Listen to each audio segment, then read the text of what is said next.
June 13th, 2022 at 6:02 p.m. And it looks like all council members are here except for Pat Cole. She did call in ahead of time. Is there anyone who'd like to make a motion to excuse her? Newman, I'll move that we excuse Councilmember Cole from the first half of the study session. do I have a second? I'll second it. Okay, thank you, Councilmember Botetto and Newman for your excuse of Pat Cole from this evening. Tonight, we will be working off an amended agenda. Deputy Mayor, we need a vote on that one. Oh, we have to vote too? Yes, please. Okay. And let's see here. So we will, all in favor, say aye. Aye. All opposed, say nay. So it passed to excuse Councilmember Pat Cole tonight. So tonight we will be working off an amended agenda under regular business items. 1 and 2 will be reordered. The new order will be number 1, the Town Center Utility Wooner Project. Number 2, ordinance number 2820, amending the 2021-2022 biennium budget. And number 3 is going to be the 2022 comprehensive plan amendments. So we also may need to make a motion on that. So do I have anyone who will make a motion? I'll make a motion that we amend the budget. Do I need to read all the changes? No. Amend the agenda Okay, to the switch? Yes. Yes.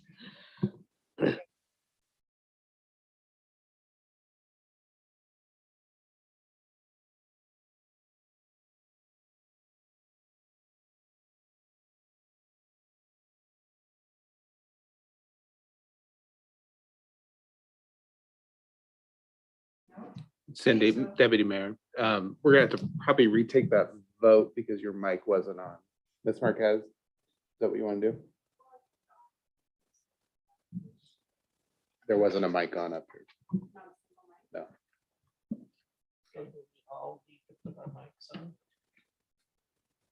Yes.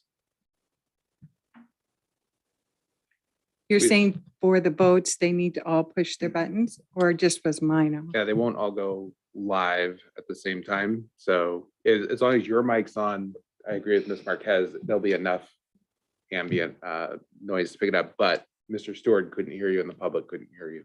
So we do need to take that vote again. So we're just down to voting on whether to accept the amended agenda. Correct. And the vote, I am going to call for a vote. All in favor, say aye. Aye. Any opposed? No opposed. So we are going to go with the amended agenda tonight. So we're going to begin with a presentation. And the presentation will be by the Sumner Bonnie Lake School District Family Center update. And we're going to welcome Marilee Hill Anderson. Deputy Mayor Hochstetter, thank you very much. And I guess I should ask if my mic is on, right? Okay, we're good. Mhm. And thank you to all of you who are here for having me, and to Councilmember Stewart on the screen. Good to see you, sir, up there too. At least once a year, we like to come before you and just give you a really brief update about the Sumner Bonnie Lake Family Center. It's probably been a few decades that the city has given generously from your budget to help support this collaborative project. We're located over at Sumner Middle School in portables 705, 06, and 07, 3 portables over there. And we've got a good solid location, and we are reemerging from this pandemic. And really that's what I'd like to share with you tonight, is a little bit about where we've been and where we're going. And I think there's some good news in here for you. But again, I shouldn't start any presentation without saying thank you. Again, thank you very much for your funding and your ongoing support. So if we could go to the next slide. Mr. Steffens back there, I haven't worked out my signal yet. So to change the slide, really the presentation goals this evening are to just give a little bit of background information. I'll be going through some slides very quickly about the center, what our numbers are telling us. I've got a little data for you. Emerging from the pandemic, we are going from one person a year ago when I was here in front of you, stationed at the center, to by next week, 6 people stationed at the center. So we are really growing now. We're reemerging from that pandemic. And then never fear that I would leave you without an ask, right? An ask at the end of the presentation. Next slide, please. So what does the Family Center do? You've seen these goals before. Many people will say, gosh, people could get help if they just knew the programs out there. I'd like to add to that, that not only do you need to know about what programs are out there, but you need to know how to access those programs. Many people don't know that you can be homeless within the school district. If my family was living with Councilmember Newman's family because I couldn't afford to pay rent on my own, my son and I, that the federal government doesn't consider that as homeless, right? And so we have to actually, if that person, if I was to call in and try to get help for housing, for instance, I would need to know which programs would accept my need and which would not. And we have staff at the center, that's just one example, that work with our families. So not only do we hand them a piece of paper with a phone number, but we're going to help them be successful in terms of trying to work with programs to get what they need. And obviously affordable housing, even emergency shelter is one of our huge needs that we see over and over again with our families. So I just mentioned that. But we help people with navigating those complicated systems. We offer tangible support. Some of you sitting in front of me have written checks to help some of our families alongside Rotary, alongside many other organizations in the community, alongside the grants that we've gotten. We really try to be a hub of support for our families so that they can weather some pretty difficult storms. And then we, again, want to operate as a hub for leveraging and maximizing community resources. I think as we go through the next slide, a few slides, you'll see how we, or why we do that and how we do that. So if we go to the next slide, why we're in the family support business, we have this language in our MOU with you year after year. It's because it's the right, good, and efficient thing to do when we work together as major stakeholders in this community for the health and well-being of our children, youth, and families. Those are major partners. We could go to the next slide. So how do we do our work? I just wanted to kind of put some notes, nuts and bolts to this. We have Ida who helps with resource navigation, and we have food and we have hygiene items. I mean, if you walk in, you'll see all those things that we have for families. But what you might not see is you might not see that we're in a relationship with the health department. So we have hundreds of parents that have gone through the Triple P positive parenting program so that our parents can build family management skills. We have a great opportunity now for our families to do that online as well as in groups around the county, that we have family support workers. We have Amy Risberger, or Ramstead Risberger, excuse me, who has moved into our family center, who helps me out with McKinney-Vento, homeless education and education of children in foster care, but she also does family support work. We have Aureli Dominguez Maya, who is a new family support worker funded through Pierce County funding that goes to Puget Sound ESD, and she's located at our family center, split with White River. How complicated does it get?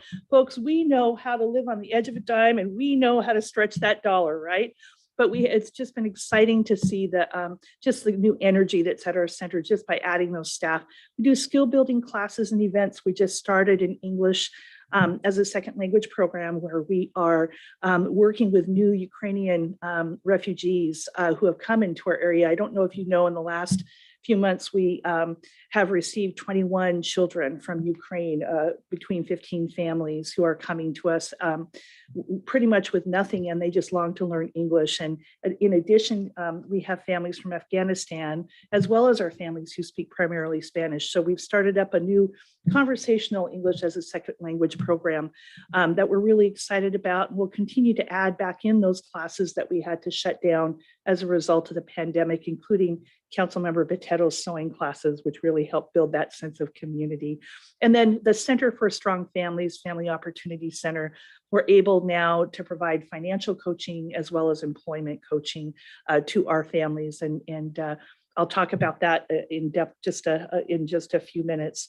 So if we can go to the next slide, really and truly, even with our funders, our location, we make great things happen because of partnerships. I was in a meeting with a few of you just an hour ago, and we talked about an emerging partnership here in the community. And I made a comment in the meeting that it's not only about having the place or having the partners, it's about having common vision and a common focus and goal, and being able to collaborate and work well with each other. That's what I mean when I talk about partnerships out of the family center that we have right here in Sumner. Next slide, please. And I always have to spice things up with a few pictures. You all might want to take a look up there. Hopefully I'll get some smiles. So who does this? Who brings the mayor of Sumner and a council member up to the market, the food bank in Bonnie Lake, with a school district person, and interviews 53 people on the point in time count for homeless individuals in Pierce County? We did that back in January. And that's how embedded we are with each other to try to make good things happen. The picture up on top was City Administrator Jason Wilson, former Mayor Pugh, and Mayor Hayden, embedded in the school district. You can see all my friends are moving over so we could get a clear little photo of them. But this is how joined at the hip we are in terms of working together and celebrating our kids. And then below is just a fun shot from the most recent Sumner Holiday Toy Box, sponsored by your own police department. But we helped get those referrals for families and some staff and volunteers alongside your folks to provide Christmas to over 100, or holiday wishes to over 127 families in our area. Next slide. I did want to mention that a new program this year at the center, which I am just tickled about. Some of you have gotten more information than others about this, but it's the Center for Strong Families. We are in the middle of a 2-year agreement with both Sound Outreach and United Way of Pierce County, again, to provide financial coaching, employment coaching, and income supports, mainly IDA coming alongside and trying to see what programs people can qualify for, especially for our families, single parents who are trying to stay in this town, stay in this city. And make rent every month. Right now, I think it's about $29 an hour that you have to make per hour while you're working full time, just to make it as a single parent with 2 kids. A lot of our families can't do that. So how do we help our families take advantage of what's out there to help them, as well as to increase their earning potential, improve their credit record, and build employment skills? So that's what we're trying to do with Alice. Next slide, please. Because we really want to get people out of that place of being in crisis all the time, calling us when they can't pay rent, when they have $1,000 overdue water bill. How do we get people out of that place where their income's below the poverty level and move them to a place of stability, and then really to thriving, to get that credit score up, to bring those interest rates down? That's just a really quick picture of what the Center for Strong Families program is trying to do. Part of my ask, I'm going to go to the end first. Part of my ask is that you will help us as a city publicize this program. We do need more participants in it. And we would love it if we could work with you to get that word out about these incredible resources, over $400,000 in grant money in 2 years to pay for this program to be right here as part of that network of a Center for Strong Families program in the county. So next slide, please. And again, these are some of the things that we're trying to do with the Center for Strong Families: training, decrease debt, increase your credit scores and the assets, develop a savings account, and increase your income. And I do want to apologize. Our staff tonight from Sound Outreach has come down with, what we hope it isn't. But anyways, with a high fever this morning, I get to try to explain her program to you. So, and my coordinator, Ida, as well, was a little under the weather. So if we want to think about barriers and what's been hitting us this year, that might be one of them, just trying to keep everybody healthy. I'm sure nobody can relate to this though, right? So that's what Center for Strong Families is all about. And I want to thank you for your support. It's a wonderful opportunity, and we are working hard to grow the program utilization. Next slide, please. Our interagency partners, you have seen these lists. They should look similar, but we have added some. We actually got some really good news today too. Again, I want to thank you for your ongoing support. The city of Bonnie Lake has hung in there too. The health department's part of that backbone of our center, the district, and a new governmental entity, Puget Sound Educational Service District, which went out, got a $100,000 grant from the county so that we have our Latinx family support worker. So folks, when we talk about collaboration and braiding agencies and dollars, we are doing the work right here in little old Sumner. So we're pretty excited.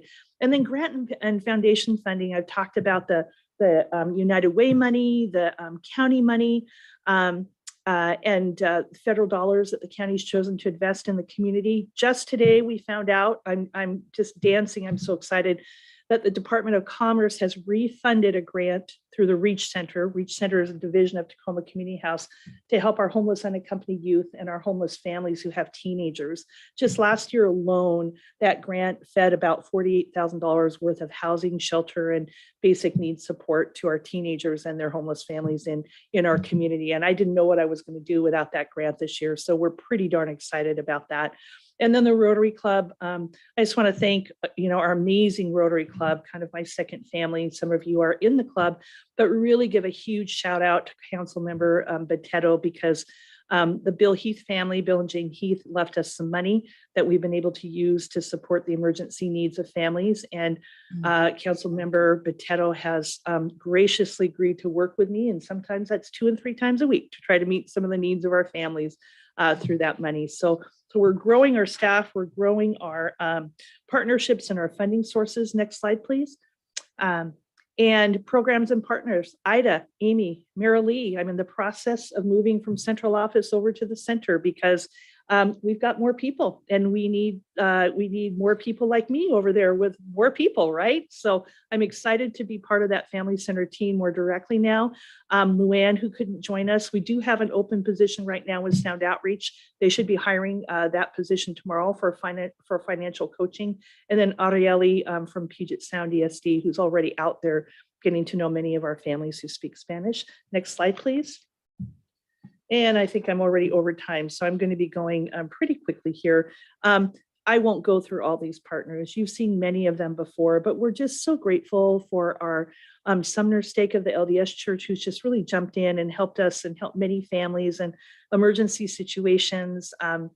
We're working with all of our food banks. We're super excited that Gordon Family YMCA is working with us again more tangibly to give us some vouchers that we can give to families for a 3-month free membership at the Y. If you are, when we had 8 people living in a hotel room in one family, it was awesome to be able to give them that Y voucher so the kids could get out and play. I mean, this is how connected we are, folks.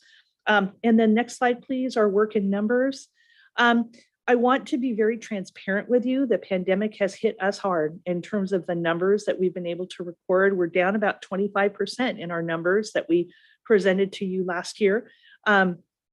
And in terms of that enrolled in basic food, we're because we have so many more people calling in to seek resources for us and work with us, we're not getting quite as much information from them as we need for our record keeping. So know that we already know that January through April of 2021 versus 2022, that we're up 25% over where we were last year. So we know our numbers are going back up, but it was a hard year in terms of data collection last year. And I will also tell you what we didn't do. You know, those 53 people that we did outreach to at the food bank, those people aren't counted in any of those numbers. So we didn't do a very good job of when we're out at resource fairs, when we're 3 times a month at local food banks. We haven't been recording all those people that we're talking to offsite. These are just the people that are calling in or coming in to us. So, and I would just want you to take a look at those bottom 2 lines. 189 students were reported as being homeless last year in the Sumner Bonnie Lake School District. We're already up to 228, add 2 more today, 230. I know that you look strongly at affordable housing and emergency shelter. We are feeling it. Our kids are feeling it. And some of those are families who have come to us again from Ukraine as well as Afghanistan. Next slide, please. Who have we served in programs? Those smaller numbers don't represent the 1,596 backpacks we gave out at 4 events last August, and we're gearing up to do that again. the over 1,000 families that we served through Big Give. I think everybody and their brother was a part of Big Give, right? But Ida helps coordinate all of our school-based referrals to that program. I'm very proud of her partnership there. The holiday toy box. And then we had 20 parents just, despite COVID, we were able to get them into some educational technology classes last fall to really help their students. Next slide, please. And we also, I wanted to point to these numbers. City of Sumner still has the largest base group of people that are utilizing our services. But because of those callers that were calling in, we have a much higher percentage of families that they couldn't tell us if they were in the city limits of Bonnie Lake or if they were in unincorporated Pierce County. And we've got to figure out some ways to help them identify, right? Are you in or out of city limits? So City of Bonnie Lake, I have to show them these numbers and they're going to be saying, what? Aren't you serving our families? But that number, the Bonnie Lake was up into the 40 percentile rate last year when I came before you. So we know that there's some oddities between those numbers. So we really are not serving the entire area of Pierce County. We're really trying to keep those services and your dollars at home. Next slide, please. And we're almost done.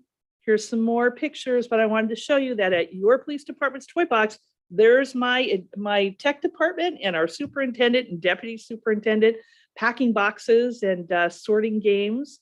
Had a fun time over there at the old cannery. And the next slide, please.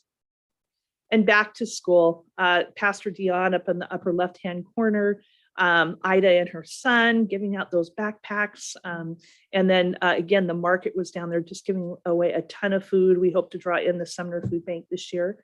My son in the blue t-shirt, of course, I have to point him out, but it was just a fun event. We had no idea we'd have that robust of utilization of those 4 sites. Next slide, please. Plans. Again, we're a little over time, so I don't want to go too long. Michelle will be very upset with me if I talk too much longer, so I had strict timelines. We want to build on the success that we've had. We really believe, or I will say, it's very important to me that when United Way, when Pierce County, when people invest money through my department for this community, we are going to give them a good return on their investment. So know that we're working hard to build up our programs and then creating new opportunities from change. Probably priority 1 is building a comprehensive communication plan. Everybody's become pretty siloed. We've got to get our name and our faces out there a little bit more. Again, already Ida is at the Bonnie Lake Food Bank twice a month, Sumner Food Bank once a month, at the library, just trying to get out there and make sure people know that we are a one-stop shop for resource navigation. We have robust food banks, but even those food banks are turning to us when it's becoming difficult for families to access those programs. So, and our growing refugee population, we love our families. We want them to, and they want to learn English as quickly as possible. So we absolutely want to support them and certainly would love to work in partnership with you as resources and programs come available, as you hear about them. We really need some help. We have a family from Ukraine, a family of 8 living in a living room right now, and they cannot find housing anywhere. Those kind of things. It's been 3 or 4 months. So I think I'll leave it at that and just ask if you have questions. Thanks, Marilee. Do we have any council members who have comments or questions for Marilee? Let's see here.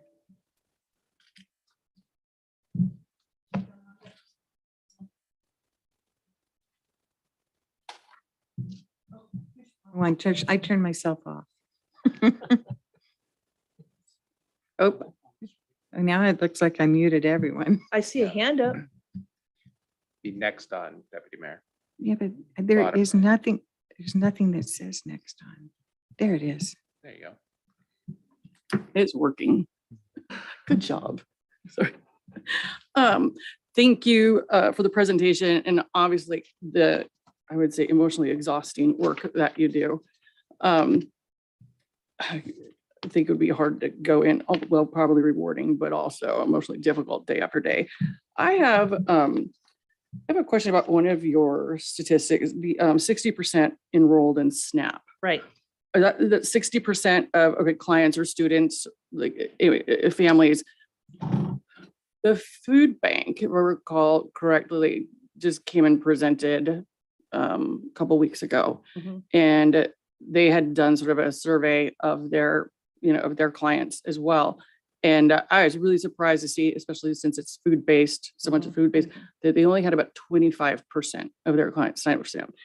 Do you have any, I would say, guesses as to why yours is so much higher? Or I guess, why are you successful in signing up clients for SNAP? And maybe that can be sort of utilized in other places where it makes sense. Thank you. Councilmember Newman, I have a couple of nuggets of wisdom and for you there. And City Administrator Wilson, I know I'm a little over time, but I'm going to You're fine. respond to questions. Okay. Again, I did have a very strongly worded email that I had to be succinct. So I hope you're all smiling. So It's my as fault for we- asking. as in terms of first of all, I'm glad you thought that was high because last year the number was 81.7% for 2020. So our number has actually slipped. However, we believe, those that 24% that couldn't figure out what city they were in, because we had so many more people calling in because of COVID, we just didn't have the chance to ask if they were enrolled in SNAP yet, even though we tried to push the question for those that came in, number one. So we think that's a little higher. Number two, the health department received some revenue for their outreach and marketing work through our family centers for SNAP applications that are completed, the outreach that we do. And so there is a financial incentive that the health department reminds us of frequently for us to continue to really push the knowledge of that program with folks that are coming in. And it ties in beautifully with our Center for Strong Families model because, a family, again, that I worked with last year, a family of 8 was so frightened of applying for food stamps. They couldn't, SNAP, and they couldn't figure out the application online. Ida and I spent 90 minutes with them, and that 90-minute appointment plus some advocacy from Ida helped them get about $10,000 in food benefits in a year, just because they had somebody to help them navigate the system and not just tell them about the program. So nugget of wisdom number one, the food banks might want to take a look at would there be some financial incentives in marketing to talk to the health department? Number two, having people walk people through that application. Number three is that, quite frankly, we have people relying on our food banks because they don't want to apply for SNAP. And there's some fear of disclosing that level of financial, vulnerability to the government, and so I think the better job we do of telling people, Big Brother is not going to come get you if you disclose your income to the government, the better job we'll do at getting more people on that valuable program. Thank you. Thank you. So next would be Councilman Stewart. Thank you. Marilee, thank you so much for this presentation and thank you for everything that you do. I know personally, people from my church have received help from you, and what we can't help with, just wonderful. And especially you hit it right on the head when you talked about helping navigate the system. I've tried to do that myself and it's very frustrating, but I've turned to you and your staff and you're just doing a wonderful job. So just thank you so much for all you do. Thank you. That's a blessing to me tonight. Thank you. Barb, you want to talk? Councilmember Botetto? So it seems like 2 years ago when you did the backpack program or the back to school program, there was maybe 500 or 600. Then it went to like 1,200. Now it's at 1,600. And are you anticipating 2,000 this year? Only when I can breathe deeply, but yes, we're gearing up for about 1,800. 1,800. Yeah. So we see those numbers go up every year, and I believe it will be higher this year because of inflation and because of the cost of food and gas. And, every time we can help a family save $20 to $30 per student, right? And put their money into the gas tank and get to work. Yes. And that's part of my ask, Councilmember Botetto. Number one was help us market the Center for Strong Families program. We really need your help with that. Number two is, I'm really sad that Mayor Kathy isn't here tonight because she said, don't we need to have some kind of competition? And I would turn to you her humble colleagues, right? And say, shouldn't we have some kind of competition for raising donations of backpacks, don't you think, between the cities and the school district? Because those backpacks are getting a little expensive, and we would love to partner with you too on making that happen. So we do have probably 200 to 300 in storage that are for little people, our youngest students. Where we really get stung is for the more expensive high school, middle school kind of backpacks. So we will be buying several hundred of those this year.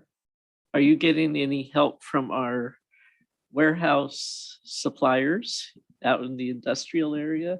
You know, some that have big volumes of, you know, items. So lest we say any names out loud.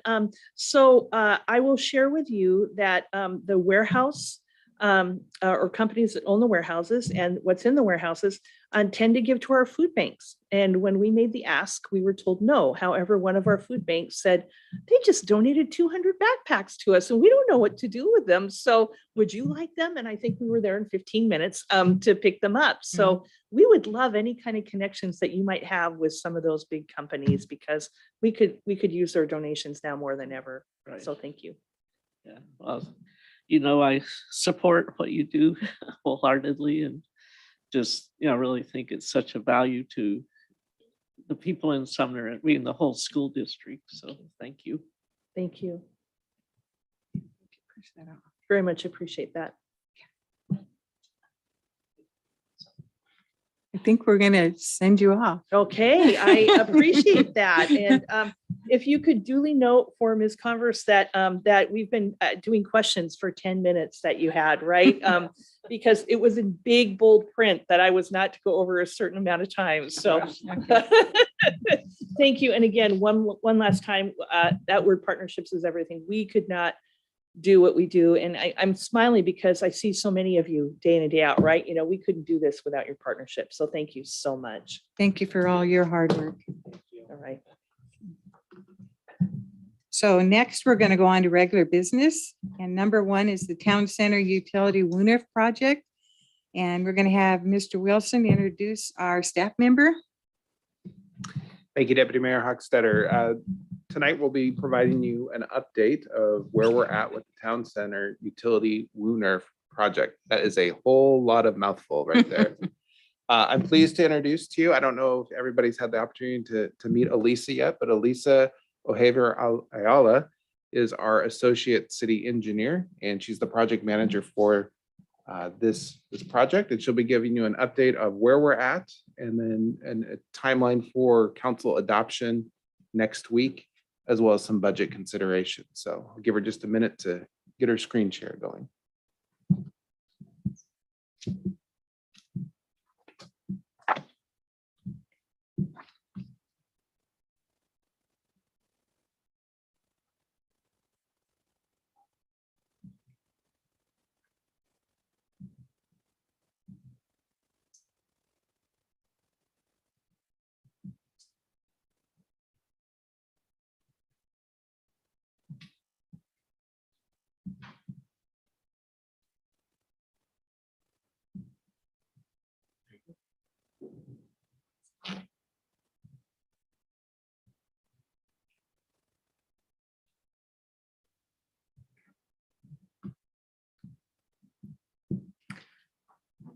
Good evening, Deputy Mayor and Council.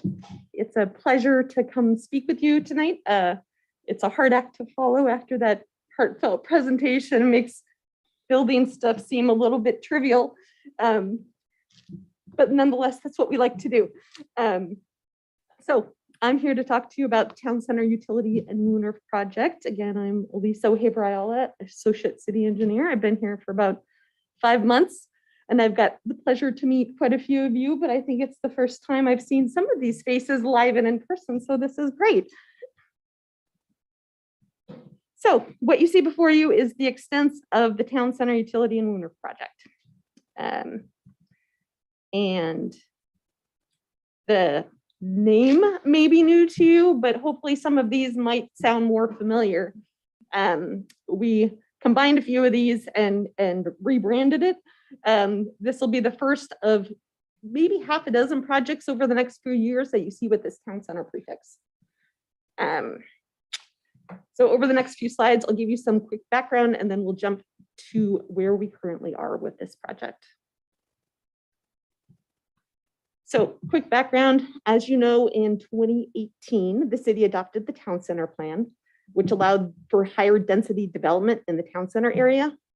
The Alder Kincaid Utilities portion of this project was developed in direct response to the town center plan to increase the capacity of the existing water lines, basically to construct bigger pipes and to do some spot repairs to the sanitary sewer that's over 100 years old to serve the higher density development. While not initially anticipating it, this project supports at least 4 of the projects and actions identified in the town center plan and 2 of the 12 items identified as high priority.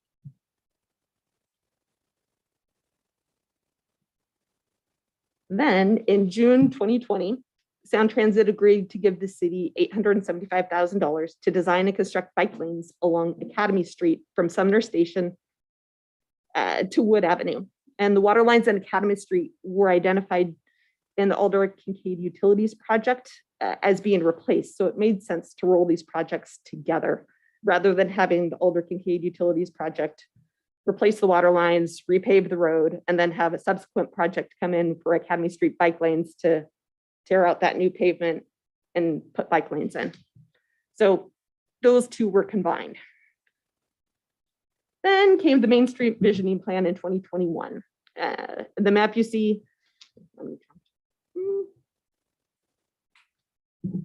shows the general extents and components of the vision.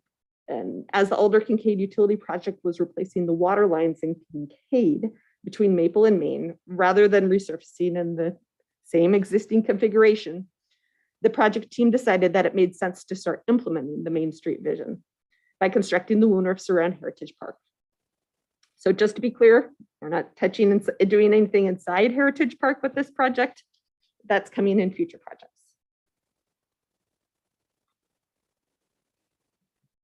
So this slide gives you a better idea of what will be included in this project on the left, and how that may interface with future improvements inside Heritage Park and to the alley to the east of Kincaid. These improvements are actually part of an RFQ currently on the street and due to the city tomorrow. So I imagine the council may be seeing authorization for that design sometime in August.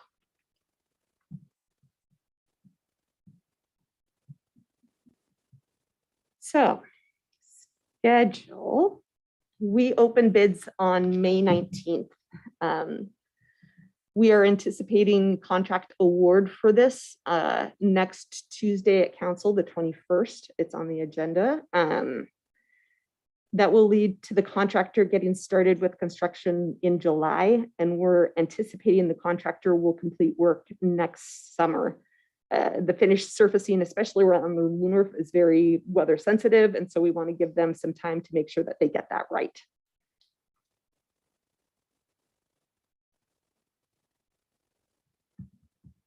So there are, unfortunately, we can't be ninja contractors. There are impacts that we're expecting.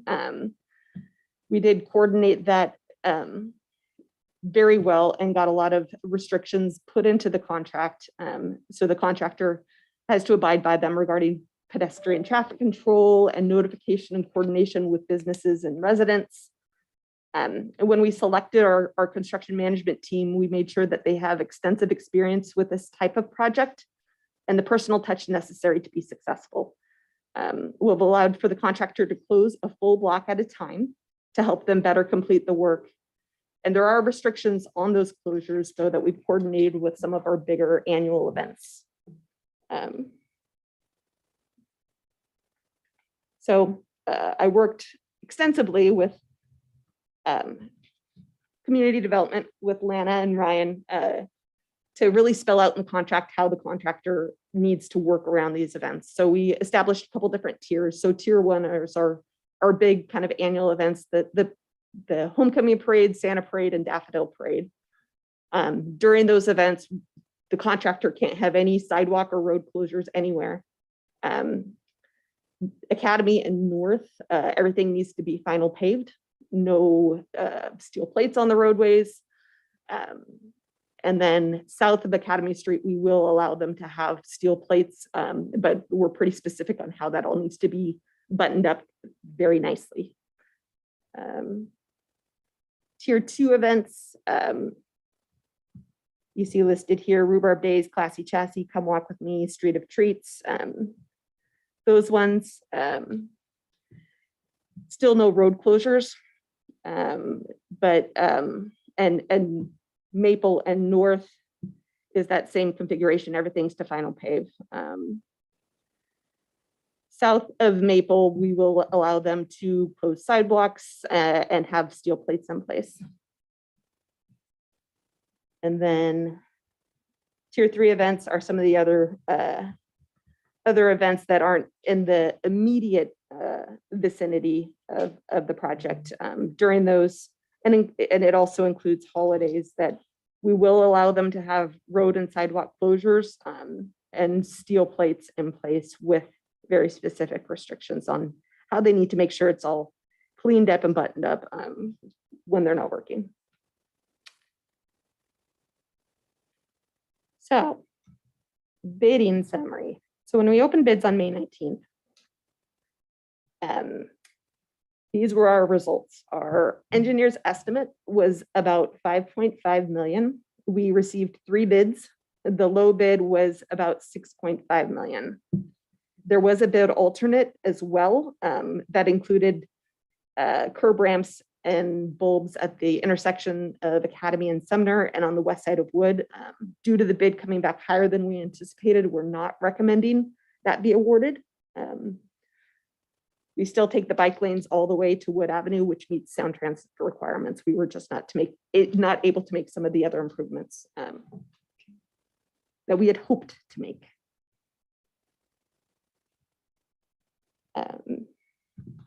So after bid, I did a bit of an analysis to figure out what happened. So this table shows a bit of my exercise. So basically it shows everything that was more than 50,000 from our engineer's estimate.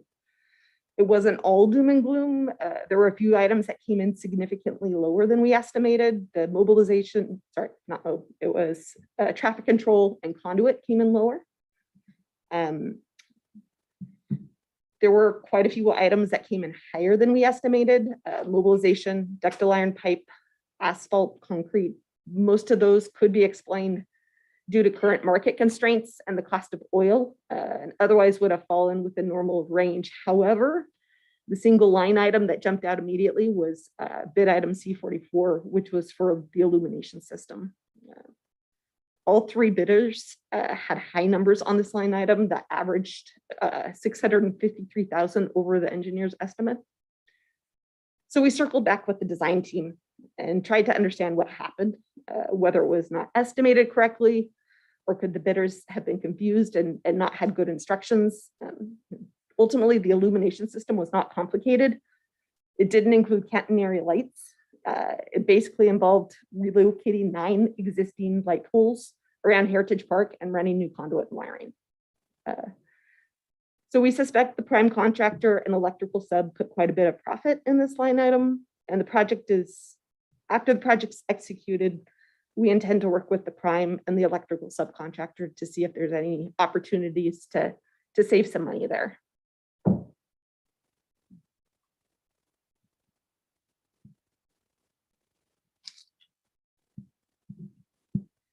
So the question that I'm sure you all want to know is, where's that extra $1 million coming from? So council allocated $1 million of the council strategic reserve in the 21-22 budget for the Main and Wood project in support of the Main Street vision. The city recently obtained $1.3 million through federal sources for Main and Wood. So you should be seeing an upcoming budget amendment to shift the budgeted $1 million to support the Main Street vision on this town center utility and lunar project.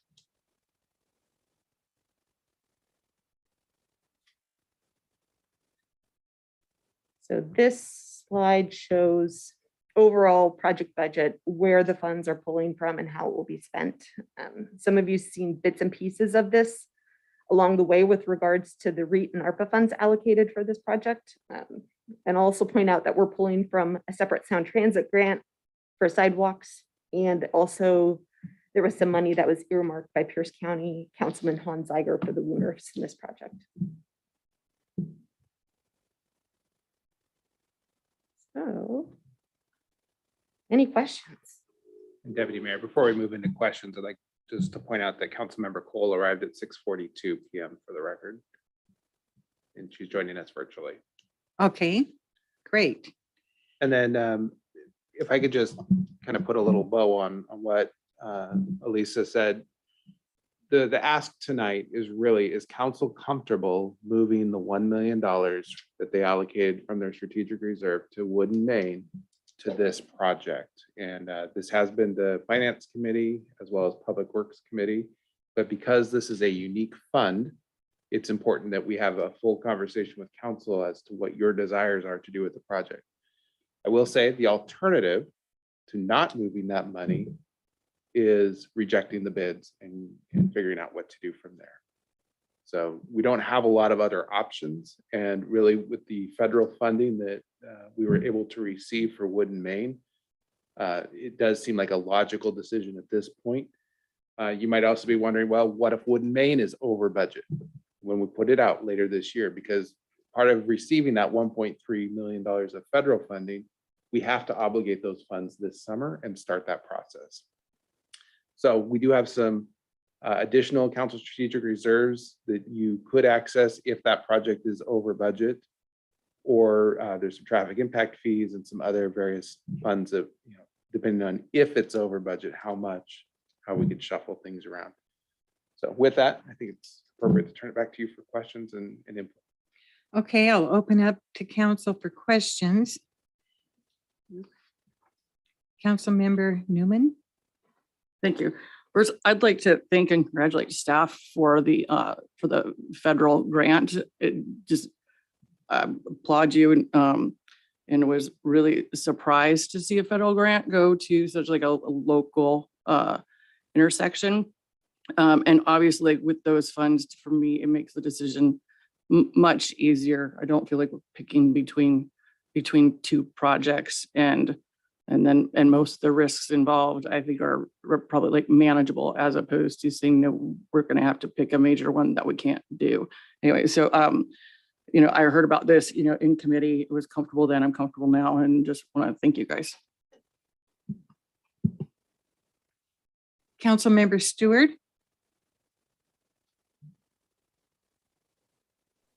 Thank you.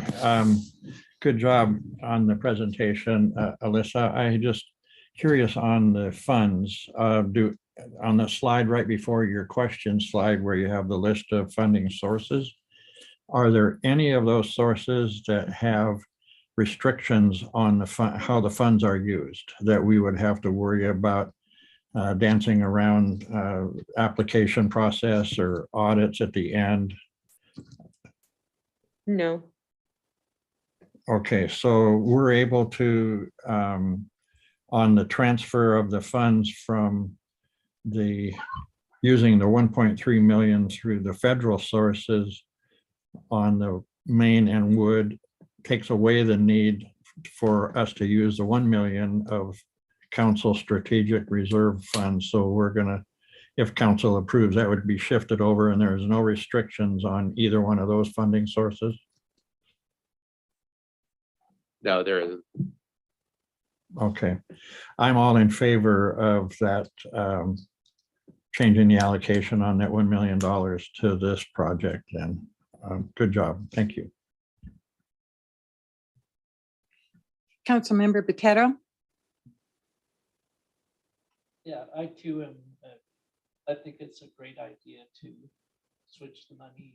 You know, the fact that we got the 1.3 million that wasn't probably expected, that it just makes sense that, you know, this is such an important project that's really been something the city wants to pursue. And then we know Wood and Main is also another one, but the fact that we've got twice as much money in the pot, it just makes sense to move the money. So thank you. Councilmember Reed?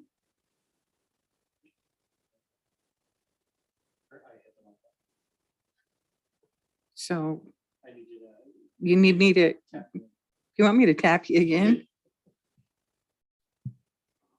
There we go. Thank you. So when this came before our finance committee, I had some initial concerns or reservations, not necessarily objections, but after further explanation and further thought, it does make sense to transfer the money that was authorized by council specifically for the Wooden Main project onto this, because the Strategic Council Fund, some of the primary designations for that, or that we've discussed, is to use as matching funds and project funds for specific items. So it does make sense to shift it over.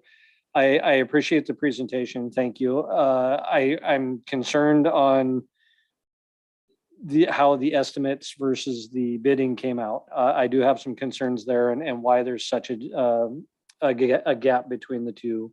One of my first thoughts was maybe it is worth a rebid, but I recognize that could potentially cause other downstream effects in the cost of the project. Because I get the feeling as well that there might be an opportunity through working through the contract to refine that a little bit, but short of that on the surface, it's not really thrilling to me, but the project itself is, and so I will be in favor of moving forward with switching the funding, but I do it with some caution or hesitation as far as how we got to that point. Thank you. I think I'd like to add my question at this point. I really appreciate you looking through the bid as carefully as you did and comparing and seeing where the engineer's estimate was off from the others. But I didn't quite understand what you said about the lighting. And I just would like a little further explanation on that and how you thought maybe we might be able to make some adjustments at the end. So when we went back and looked through, we've gone through a couple iterations of this lighting design. First, we had catenary lights or a lot of plan for future catenary lights, and we kept scaling it back through design before we put this out to bid, to really just get down to what is the nuts and bolts until we can make a decision with the park and what's going on there to really plan for this on a bigger scale. So what we put to bid was a very nuts and bolts design. We are taking 9 light poles that they're out there existing, and we're moving them out of the way of where the Wooner goes because of how it weaves around there. Some of those light poles needed to move. So it's a very basic design that we thought would cost $250,000. Turns out it didn't. I think that there is opportunities with the contractor after bid via change order to look at this and ask the contractor, is there a way we can do this cheaper? Sometimes contractors, they do this day in, day out. Our electrical designers design it, but they don't build it. So sometimes there's opportunities when you're talking with a contractor to find a way to save some money. Not guaranteed. We're not going to get all the money back we want, but maybe we can get some. Do those light poles belong to us or do they belong to, say, PSE or someone else? Those ones belong to us. Okay. Okay. All right. Well, thank you. I appreciate all your efforts on that. Mr. Reed? Thank you. One question, and I know it's probably in the event that there were some cost savings found for the project and it did come in below what ends up getting authorized, does that go back proportionately to all of the different funds or does it go, how does that normally get broken down? So I would imagine that portion, the lighting, is being funded underneath by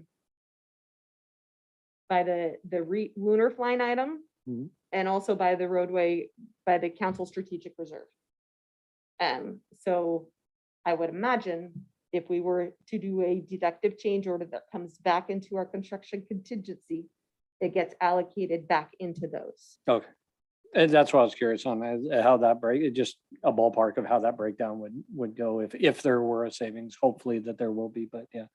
Not guaranteed. I'm It's- not gonna guarantee. Oh, that's okay. anything. We'll hold you to it. Thank you. So is there anyone else who would like to ask questions before we move on to the next item? So thank you for your presentation. I think most of the council's really in favor of your project and we're glad you're handling it because it's very complicated. There's a lot of moving parts. Sir. Deputy Mayor, just for council's information, this is on next Tuesday's agenda for the construction contract award as well as the construction management award. So you'll be seeing this relatively quickly. Thank you. So we'll move on to the next item in regular business, and that's ordinance number 2820, amending the 2021-2022 biennium budget. And Jason, who do we have from staff for that? Thank you, Deputy Mayor. Chief Financial Officer Cassandra Raymond will be presenting on this tonight, and I'll just introduce us by saying that this also went to Finance Committee for review, but because it involved the strategic fund, it's most appropriate that it also come to a full study session for consideration. So Ms. Raymond will be providing a high-level overview of what is exactly included in the Q2 biennial budget amendment. Turn it over to Cassandra. Good evening, everyone. It's nice to see you. So tonight before you, this is ordinance 2820. This is scheduled to come before you for action next Tuesday evening. So it is probably a little drier than the previous two presentations, but it does accomplish a lot of what I think are really cool objectives and goals. So I'm going to just kind of talk a little bit about each of the items, what the budget amendment accomplishes. I will say that Finance Committee, thank you. They get to sit through the actual line item analysis. So I'm happy to go into any detail if there are any questions. So one of the things that this budget amendment does, this does add a full-time employee, a finance technician to the finance department. This is effective July 1st. This would be intended to be a permanent position. I'm happy to discuss this at down to a detail level, but really this is to meet finance's operational goals to provide the customer service that we expect to provide. We are down a position. We eliminated a position during the COVID pandemic due to a change in some business practices with how we handle our utility receipts. But we also had a position that was intended to be kind of a split between payroll and finance. Payroll is a very important thing that we do, and we're finding that position is primarily spending time on payroll. So we've lost some finance capacity there as well. What's happening is we are having trouble maintaining coverage.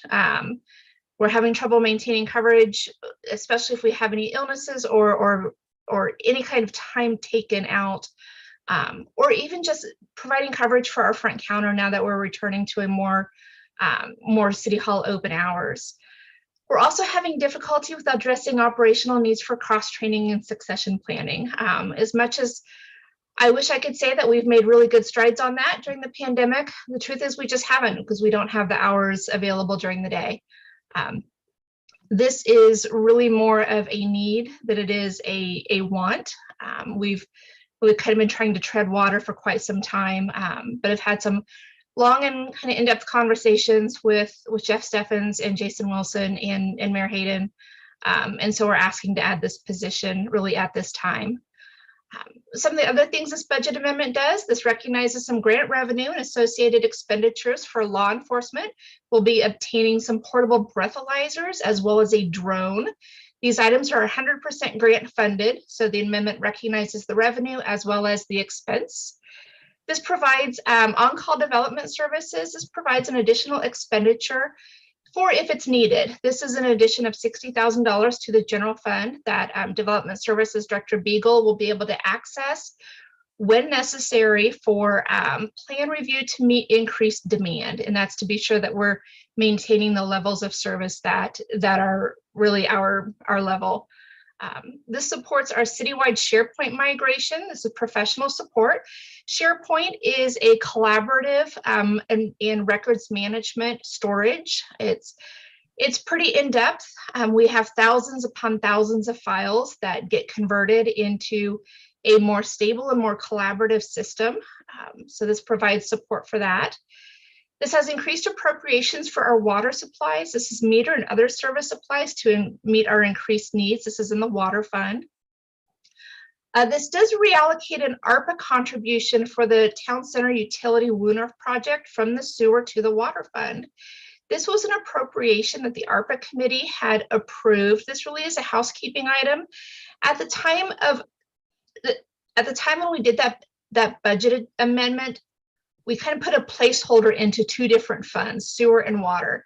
We knew that the overall contribution would be $1 million, but we weren't sure how it was going to be split. Now that we have those bids, we know how it's going to be split, and so we're going to reallocate $500,000 from the sewer to the water fund. It's still within the approved ARPA allocation. We're just changing the beneficiary fund. We'll recognize award for that federal grant for the Wood and Main project, as well as reallocate the City Council Strategic Fund contribution of $1 million from Wood and Main to the Town Center Utility Wooner project. Councilmember Stewart, I appreciate your question on if there were any restricted funds kind of in that whole funding package.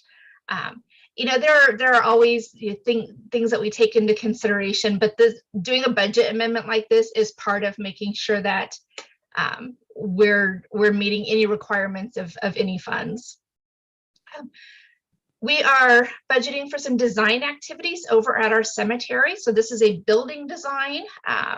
This will house our parks department temporarily until we have an operations facility. At that point, it'll revert to the cemetery, as well as automating irrigation, which is a project we've been working toward for some time. Recognizing some increased revenue support for the Sumner Cemetery development. That is actually funding coming into the cemetery from the sale of lots, under our municipal code, a certain percentage of all of our property sale at the cemetery. So lots, I believe crypts and niches is diverted to our development fund. It's a separate fund. And then finally, we are reappropriating expenditures for the 24th Street utility relocation. These are carryover funds. These were in the 2019-20 biennial budget. They were not expended at that time. Under our council rules, appropriations lapse at the end of the biennium. And so these need to be reappropriated into the 21-22 budget. These are items, these were already factored into our utility rate model, so there is no additional impact to rates. It's just moving those funds, essentially carrying them over into the current biennium. So it's a little drier, but it accomplishes a heck of a lot, and I'm happy to answer any questions. Okay, so I'll open it up to questions from council members. Have I got any? No takers? Okay, Cassandra, I guess you're off the hook. All right.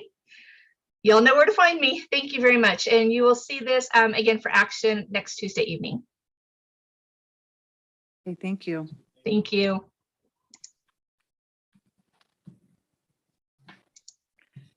So can we move on to item 3 then? And that will be the 2022 comprehensive plan amendments. Mr. Wilson, will you introduce our staff person? Thank you, Deputy Mayor. Presenting tonight will be Senior Planner Ann Siegenthaler. She'll be going over all of the 2022 comprehensive plan amendments as well as the Planning Commission recommendations. So give her just a moment to get her screen shared on.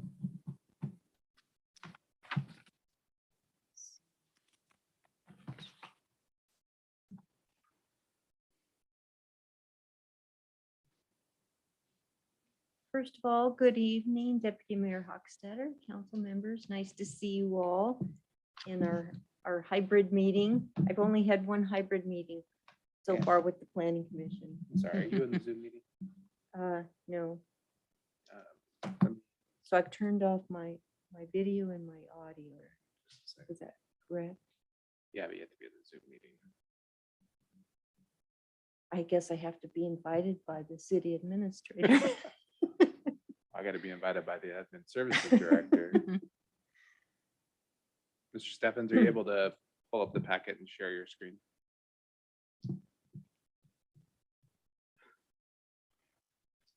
Mental gymnastics here. just-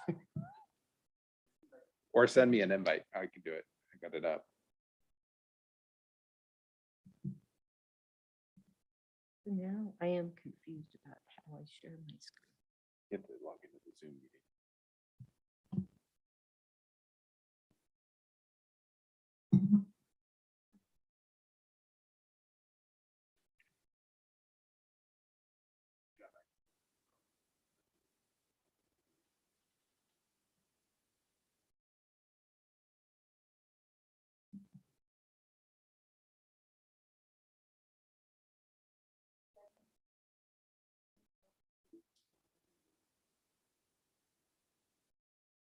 That's right.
So I have a brief presentation of the 2022 Comprehensive Plan amendments, and there are 3 proposals, so I'll just give a brief presentation summarizing each of those proposals.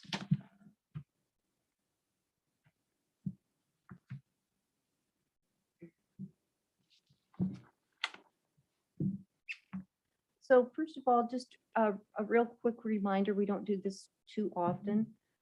Why are we doing a 2022 comprehensive plan update? Our zoning code requires us to review our comprehensive plan at least every 1 to 2 years.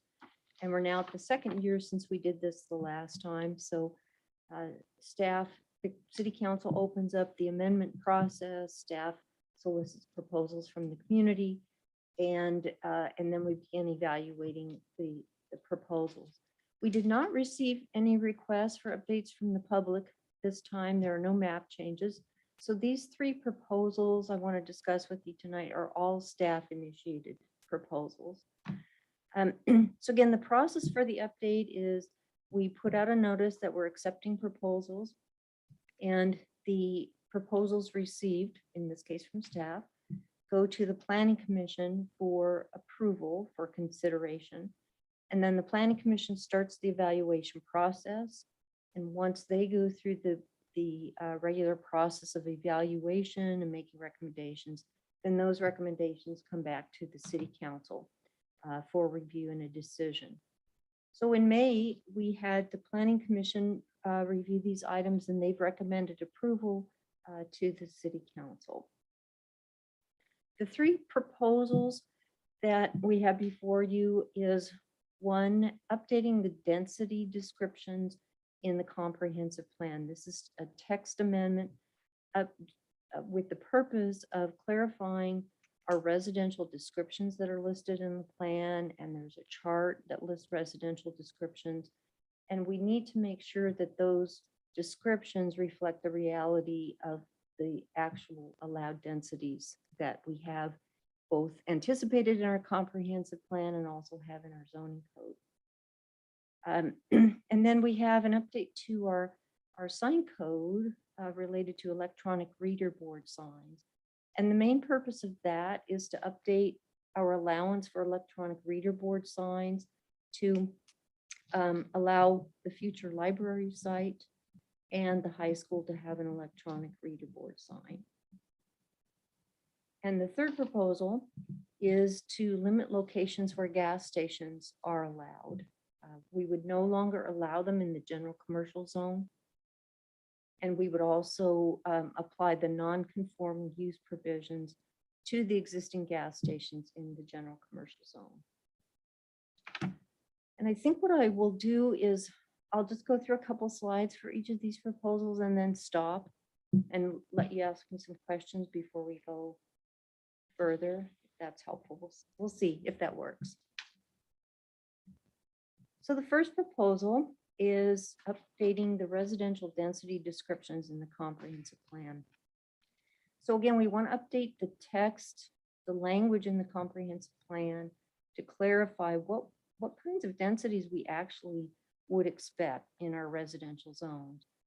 In terms of the allowed uses, our code already allows some fairly intense and dense uses like assisted living, continuing care, and hospitals. But the comprehensive plan doesn't really state that or make that clear. And we really should update the plan so that it's consistent with what we're actually allowing on the ground. And then in the table in the comprehensive plan, there are some discrepancies between what the plan states in the text and what our zoning code actually allows. So the gap or discrepancy there is that residential density actually could be much higher under what we allow in the zoning code than what's stated in the comprehensive plan. And so, for example, while we have some densities listed in the comprehensive plan, one could go through the planned residential development permit process and significantly increase the residential density. And so if you were a developer or homeowner looking at delving into our city policies and you're looking at the comprehensive plan, you wouldn't be made aware that there is this potential for a significant density increase. So we would update all that text to ensure that the plan is consistent with the reality of the densities allowed in the zoning code, with the end result that these two plans, these two documents would be consistent. And that's actually a requirement that the state has for these to be consistent. We sent public notice out for all of these proposals, and we did not receive any comments on this one. We did, however, receive a comment from the Department of Commerce, who reviews our comprehensive plans, makes sure they're consistent with the Growth Management Act. And they were supportive of the text change that we were proposing. And they understood that need for consistency between the two plans. So, and your you were planning on taking questions one-on-one on these items, aren't you? Yes. Okay, so I'd like to open it up to council now and see if anyone has any questions for Ann on this comprehensive density adjustment, verbiage adjustment. Anyone? Okay, I guess you're free to move on. Thank you. Each issue is so different. I wanted to make sure and go along with your plan of getting your questions on each subject, so. Good. Yes, I appreciate that. And we can always ask more questions and have that more discussion at the end. Okay, the next proposal is to update our sign code provisions for electronic reader board signs, or ERBs. Sorry, it's just one of those other acronyms now we planners are using. And the main goal here is to expand the existing allowance that we have for city electronic reader board signs. The council passed that allowance, I think maybe a year ago, it might have been longer now, a couple of years, to allow a city electronic reader board here at City Hall. And the proposal in front of you now is to allow the library district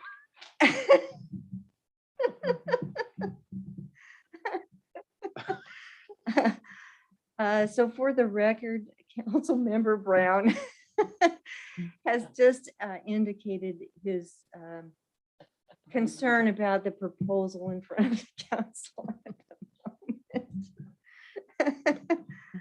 moment. So the three areas where staff is proposing to update the code to allow electronic reader boards are, it would be allowed here at City Hall and city facilities in general. One would be allowed at the new library district site down on Main Street. And staff is also proposing that we allow one reader board sign at the high school site on Main Street. And there are some other cleanup and clarifications that are being proposed. For example, when the town center zoning designation was changed from general commercial, the provision for electronic reader board signs west of the river, such as at Old Cannery, all of a sudden that was prohibited just because of the zone change. So that was inadvertent. We want to clean that up and make sure that that provision still stands for those commercial uses west of the river. The other part of this proposal is to update the digital message signs allowances. And the main reason for this is that it turned out that when the YMCA site was rezoned, that also inadvertently zoned out their existing digital message sign. And there's a photo of it there on the screen. And that was inadvertent. The intent was to allow digital message signs for the YMCA. So under the current proposed code, the allowance for digital message signs wouldn't be tied to just the regional community center, i.e. the YMCA. A digital message sign would be allowed in any zone for a particular type of public agency, regional commercial center, the schools, and government agencies. It's pretty much carrying forward what is allowed now, or what was allowed under the neighborhood commercial zone, and it's just moving that allowance to all zones for government agencies. And there are some standards in the proposed code to make sure those aren't too high. They can only be 7 feet tall, only a certain size. And those standards are the same. They're just now being transferred to all zones in the city. So I'd be happy to take questions on that. Yeah, I want to open it up to the council. I want to make sure I'm not missing Cole and Stewart. So, okay, so the first one is Newman. I pushed it. You're green. Yeah, it's supposed to be red. There. Okay, there. It's just delayed. Yeah, Okay, I think, I just want to make sure I'm clear on a couple of things.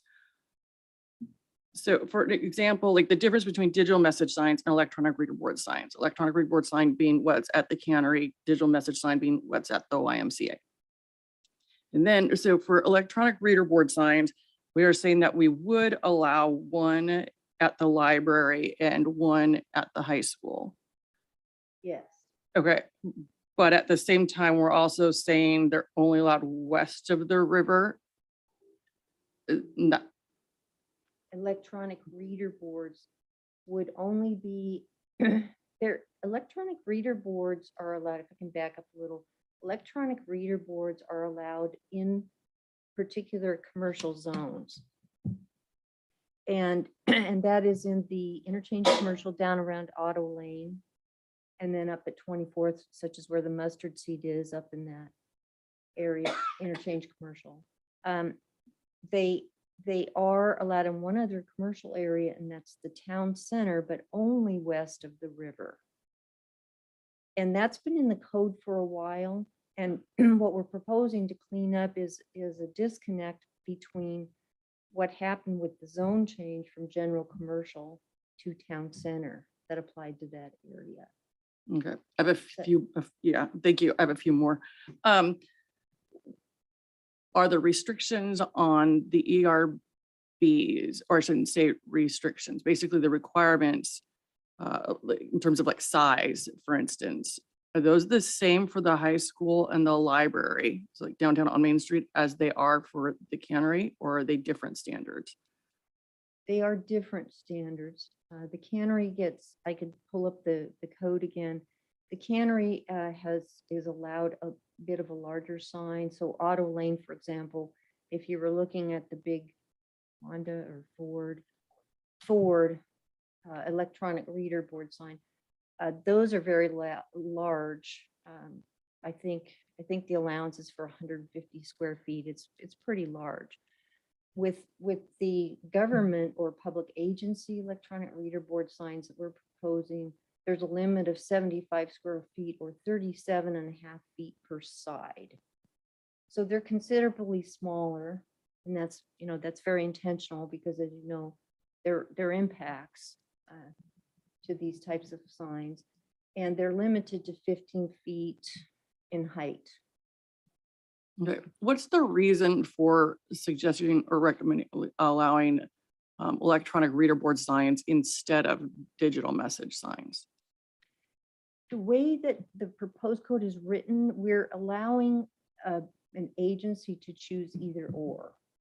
So, and again, both digital message signs and electronic reader board signs have, there are some impacts, less so with digital message signs, but they are both somewhat animated and they're lighted at night.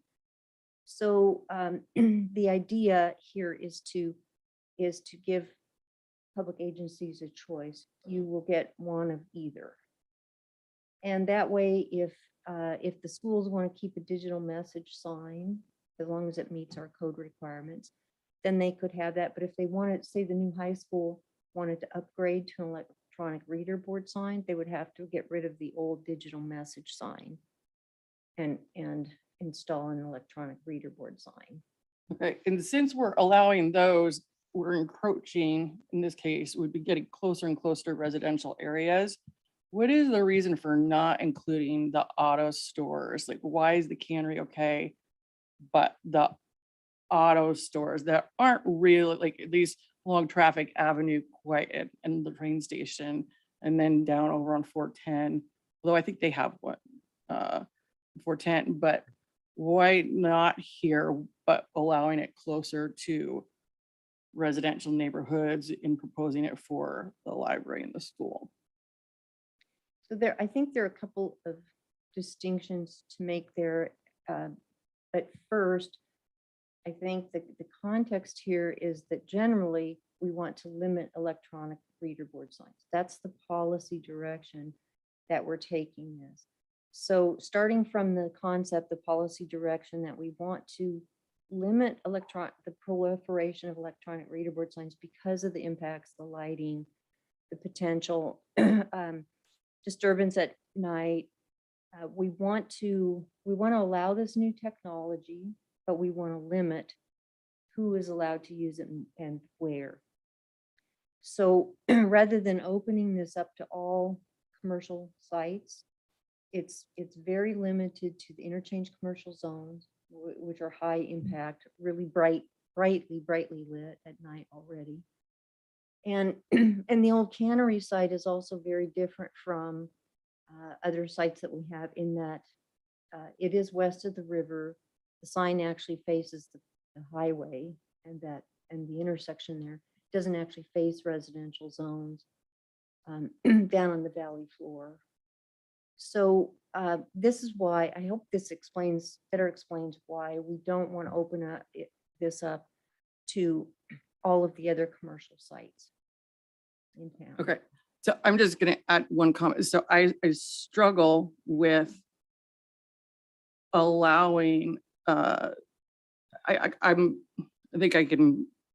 guess I don't care that much whether, like, I think the high school and the library are good places to help disseminate public information for what's going on, especially both of them serve a much, broader, like serve really all of the community. So I think that's, they probably are sources of the most critical information and obvious and have like many cars and different, all kinds of demographics, I think, going by there. I struggle with saying we can have one at City Hall, especially as we're about to build a bunch of residential. Like a digital reader board is one thing, but we'd allow electronic reader board sign at City Hall, which is completely which is surrounded by people actually living here.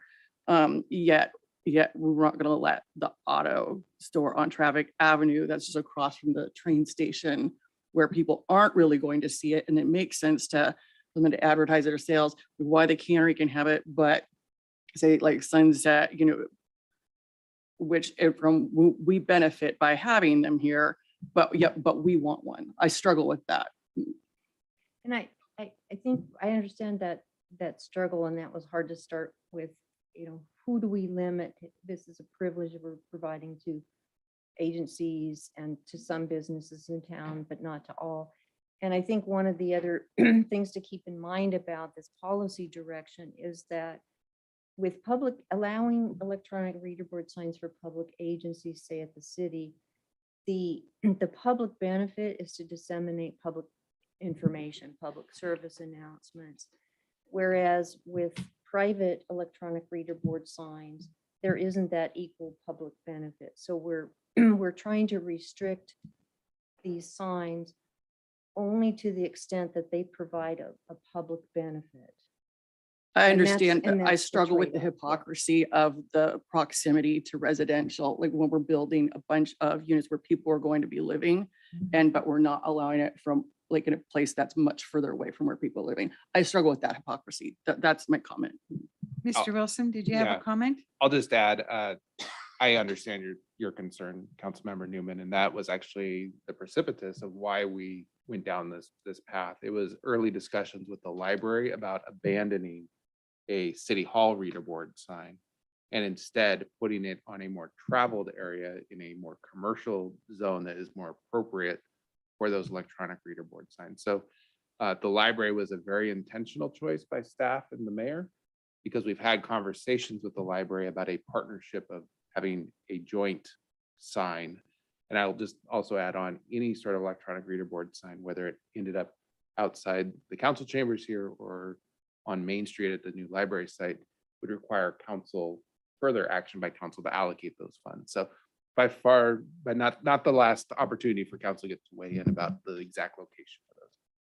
And may I also add one other thing to address? There may be other questions about these specifics, but we do have some standards that we're proposing, such as turning off the signs at night.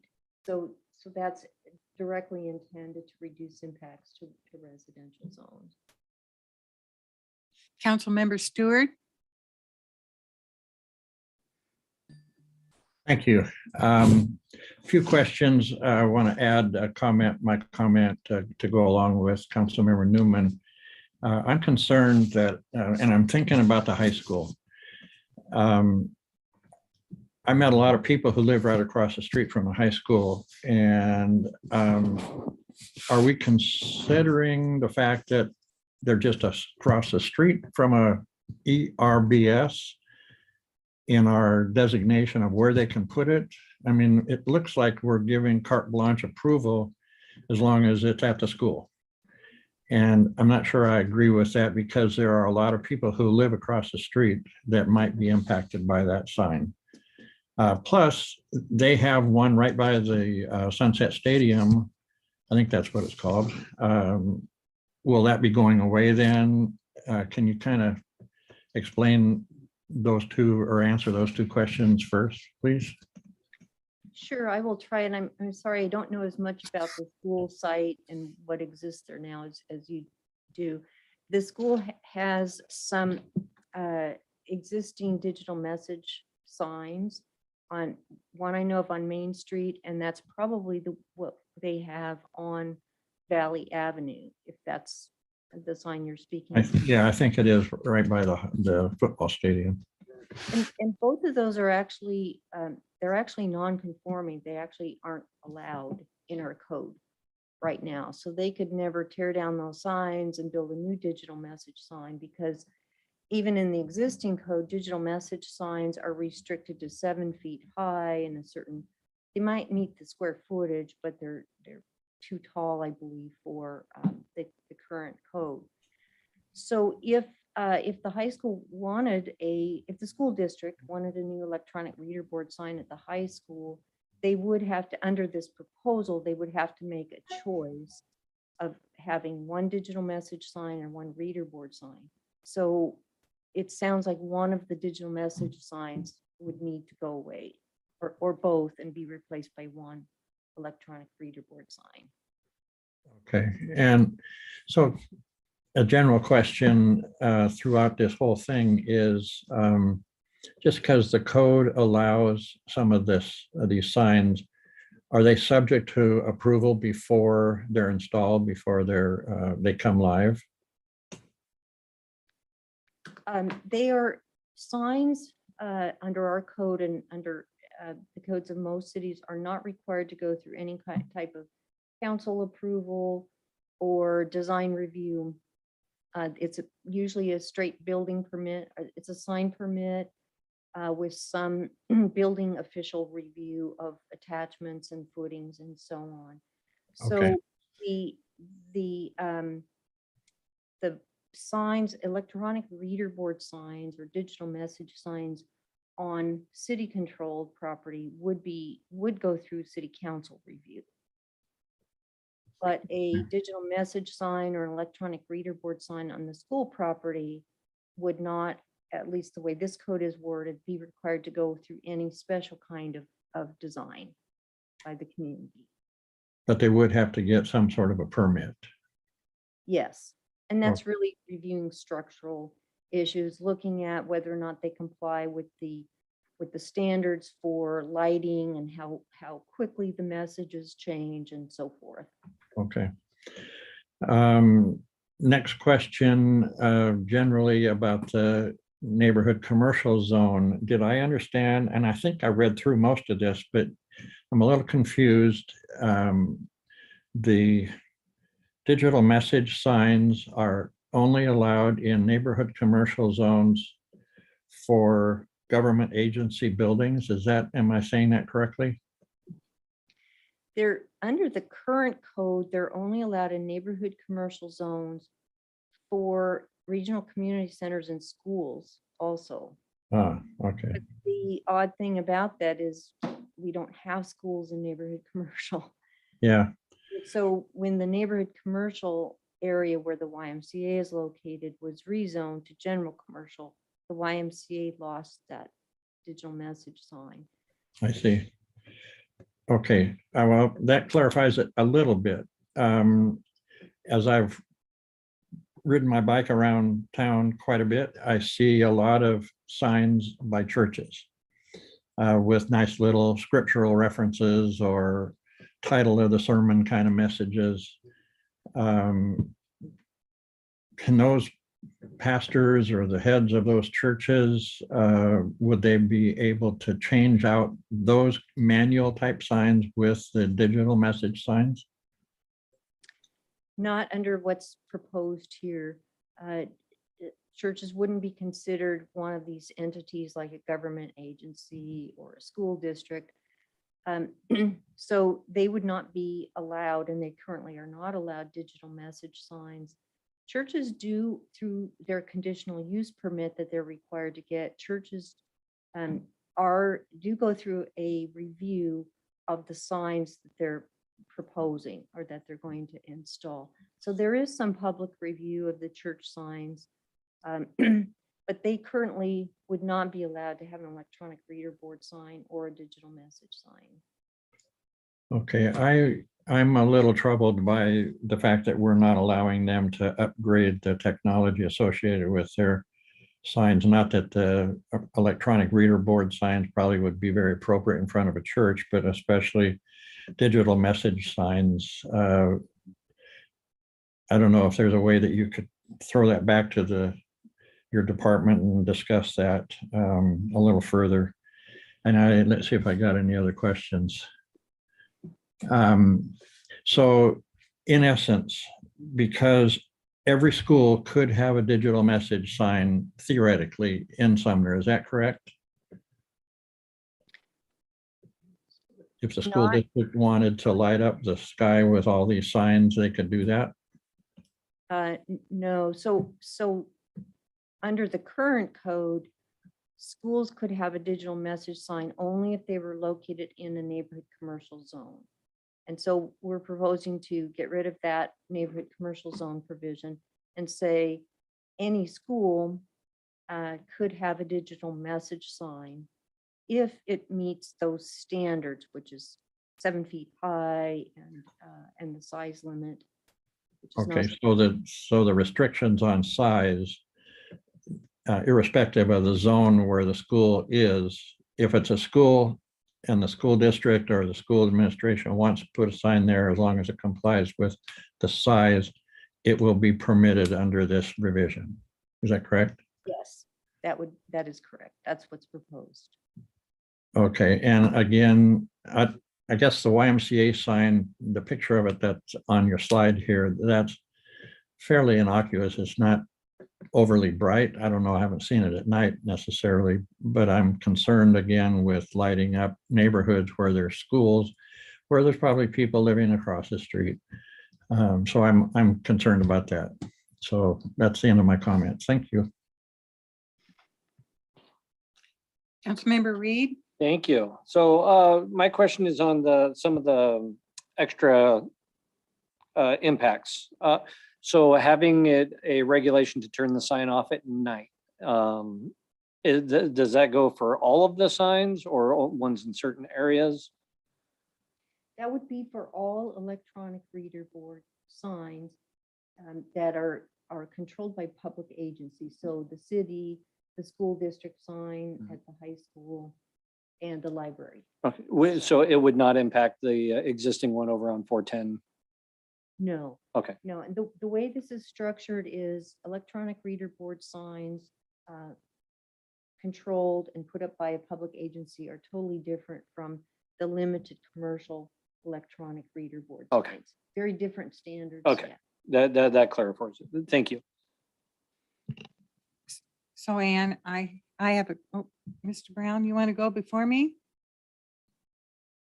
I guess I should let you. All right, excuse my voice, but I don't care for either side. That's my opinion. I read the newspaper, and then I don't use a computer. But many people do, and there's ways to get information. I definitely don't want to sign here at City Hall, which we may not, thank God. But according to what you said, Maple Lawn Elementary, the middle school, they didn't have the electronic reader books, right? No, just to clarify, Councilmember Brown, they could not, we're proposing, we're expanding what's in the code right now to allow the library district to have, the city can have an electronic reader board sign. We're proposing to expand that allowance to the library district site and the high school site only. I thought you said public facilities. You were asking about electronic reader board signs. I am. Councilmember Brown, I believe what you're actually asking is, can Maple Lawn and Sumner Middle School sites, could they have a digital message sign like one at the Y? Is that what you're asking? No. So Yes. no, they cannot have an ERBS, but they could have a digital message sign under the Yes, code. and I think they might, some of them might. So just to clarify, we have two different types of signs that we're talking about here, Yeah. the electronic reader board sign and then the digital message sign. Right. Under this proposal, it would expand the ability of digital message signs to areas like Sumner Middle School and Maple Lawn Elementary. But it would not allow electronic reader board, just the lower end digital message sign. I didn't hear that. So, excuse me. Oh, that's all right. Um, It's confusing. Yeah. And also Daffodil Valley. Correct. hmm.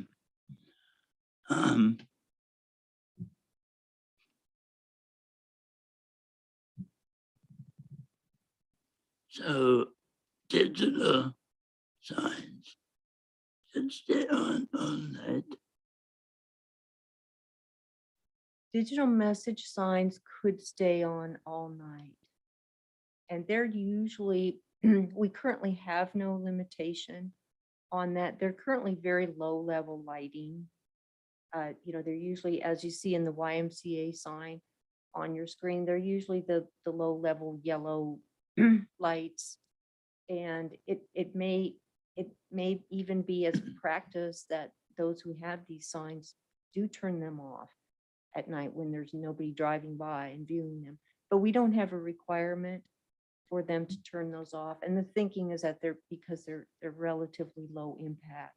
It's really the electronic reader board signs that we're most concerned about and those impacts. Well, me too. Yeah.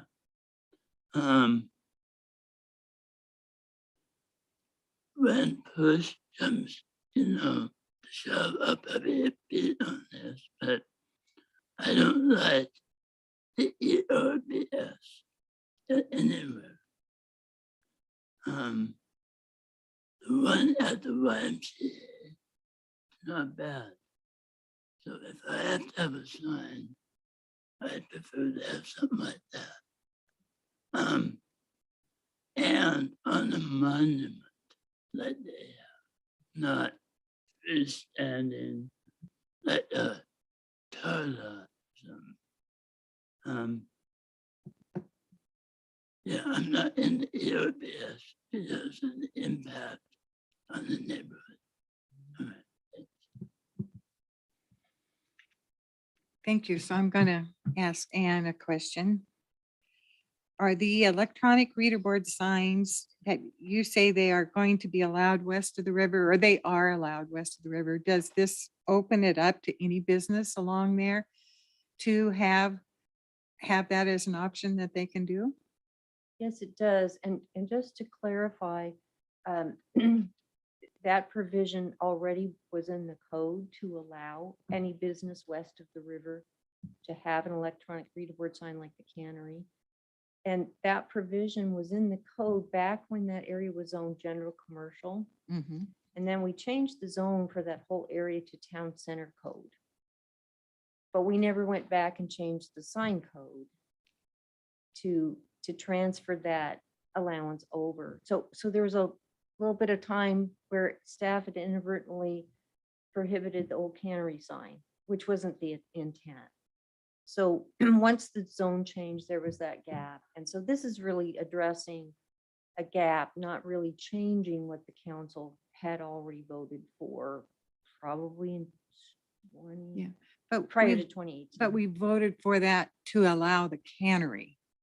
I mean, that west of the river thing at that time was just to get that major big business.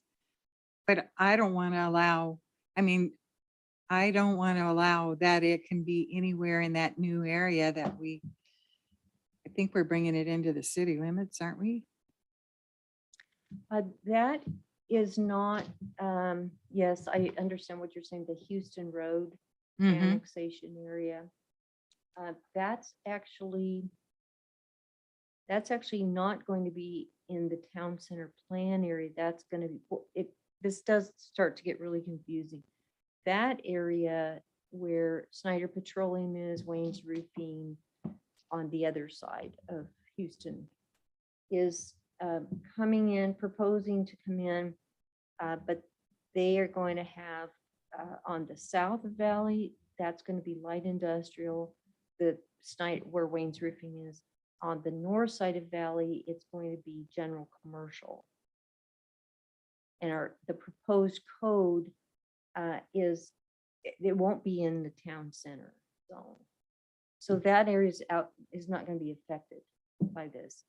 And electronic reader board signs wouldn't be allowed over there.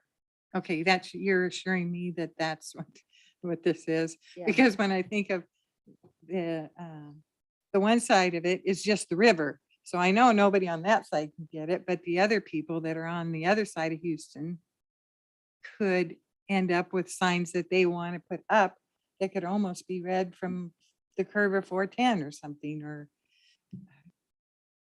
so I just don't want that to expand. So I'm hoping that the way you have this, that we have a protection there.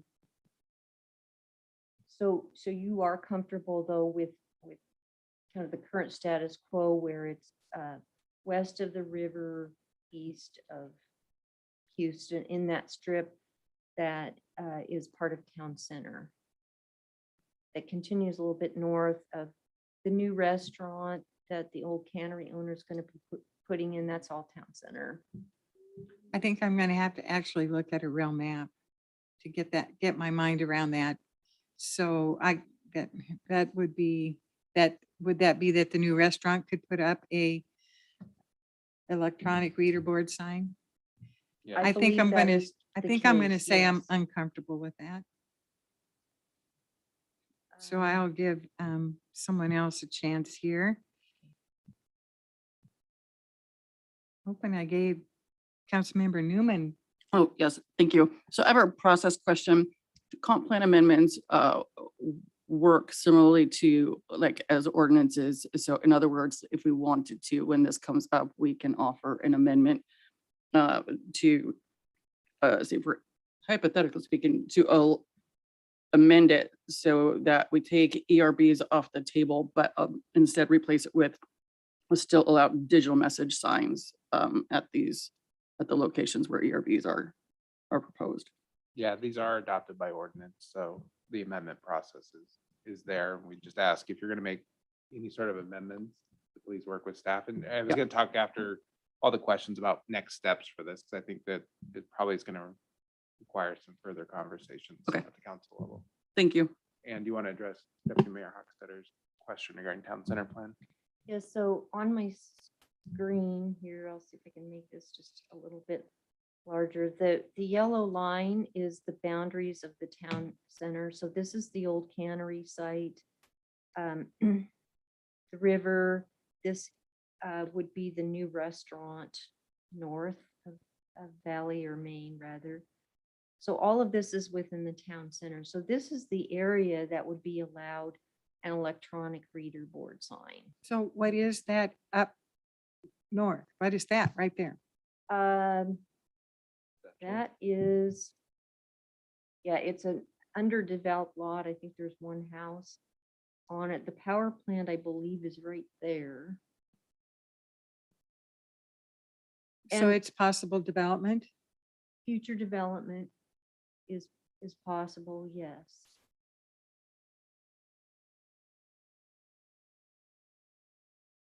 So that's where an electronic reader board sign would be allowed, subject to those same standards that the old cannery is subject to. There's no way to grandfather the old cannery one in and eliminate the other things, the other areas? You could do that if the council wished. But it would make it non-conforming? Or would you be able, Yes, it would make it non-conforming, so they couldn't, that restricts their ability to possibly replace it in the future if the dimensions are slightly different or. yeah, the main, the main impact of becoming a non-conforming sign is if you have to replace the sign or repair it above a certain value, or you want to just move it a little bit, if there's enough structural alterations to the sign, then you cannot put the non-conforming sign back up. So it essentially limits your ability to repair the sign and replace it and upgrade it. But as I drive around town, I see lots of non-conforming signs that we've done absolutely nothing about. Because like you just said, there's high school ones, there's old businesses that have been here for, not been in business for 30 years and they still have, I mean, we don't really do very much sign controlling and changing of things. Although when the development reoccurs, that's when we catch those things. So for example, at Wooden Main, as we were going through the intersection construction and design for that, there was a non-conforming sign on the day and night grocery. And as part of our acquisition of the little triangle piece that we needed for that project, they cannot put up their old sign again. They have to bring that sign to current code. Mhm. And that, of course, it's on our triangle that we're purchasing. So as a city, we're helping them accomplish that. So you're right. We do not do general sign code enforcement. We don't do that. But as properties redevelop, or if the sign was to break and they'd have to come in and get a new permit, that's when that enforcement occurs. Mhm. Okay, thank you. Is there anyone else who has questions on this subject? Ms. Cole, have you had an opinion here? Actually, I don't totally understand really the difference between the electronic reader board and the digital signs, although I see the one that's in the picture of the Y. But I'm just really sort of, I guess, taking it all in and am truly understanding and appreciate some of the comments that I heard from Councilmember Stewart as well as Councilmember Newman. And that sort of is impacting me. And that's so really, so no, I don't have a opinion at this time, but I'm truly listening and I guess am feeling that I would probably have the same objections that they do. Councilmember Cole, would it be helpful to you and the rest of the council if I showed you a quick view of the old cannery? I would love to see that actually. Let me see if I can do that quickly. This is just going to be, I had a picture that I was prepared to show you. So it's right at this intersection.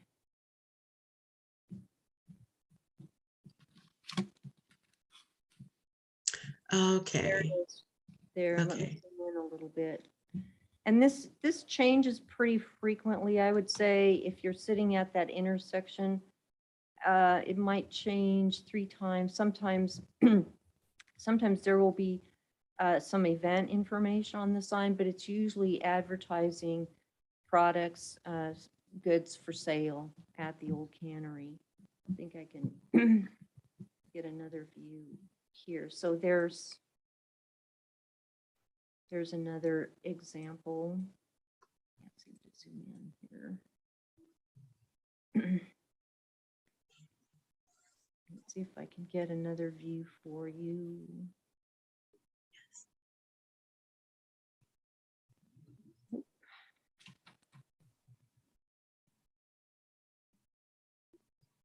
While she's looking at that, if you're ever on Meridian up in Edgewood in front of their city hall, they have electronic reader board sign.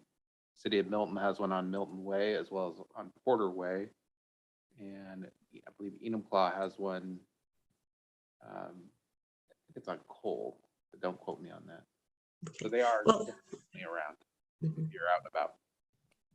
I do think I have a better sense. That's an area that I don't frequent at all. And so that's why I'm not familiar with it. But that really helps me better understand the difference between the two. So thank you.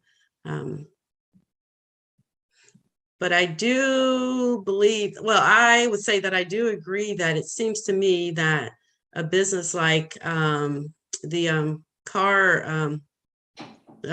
dealerships should have, at least should be able to have some signage such as that.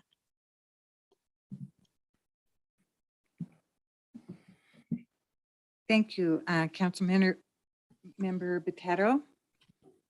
So at the new restaurant by the cannery, so they could still have, so that's a digital sign?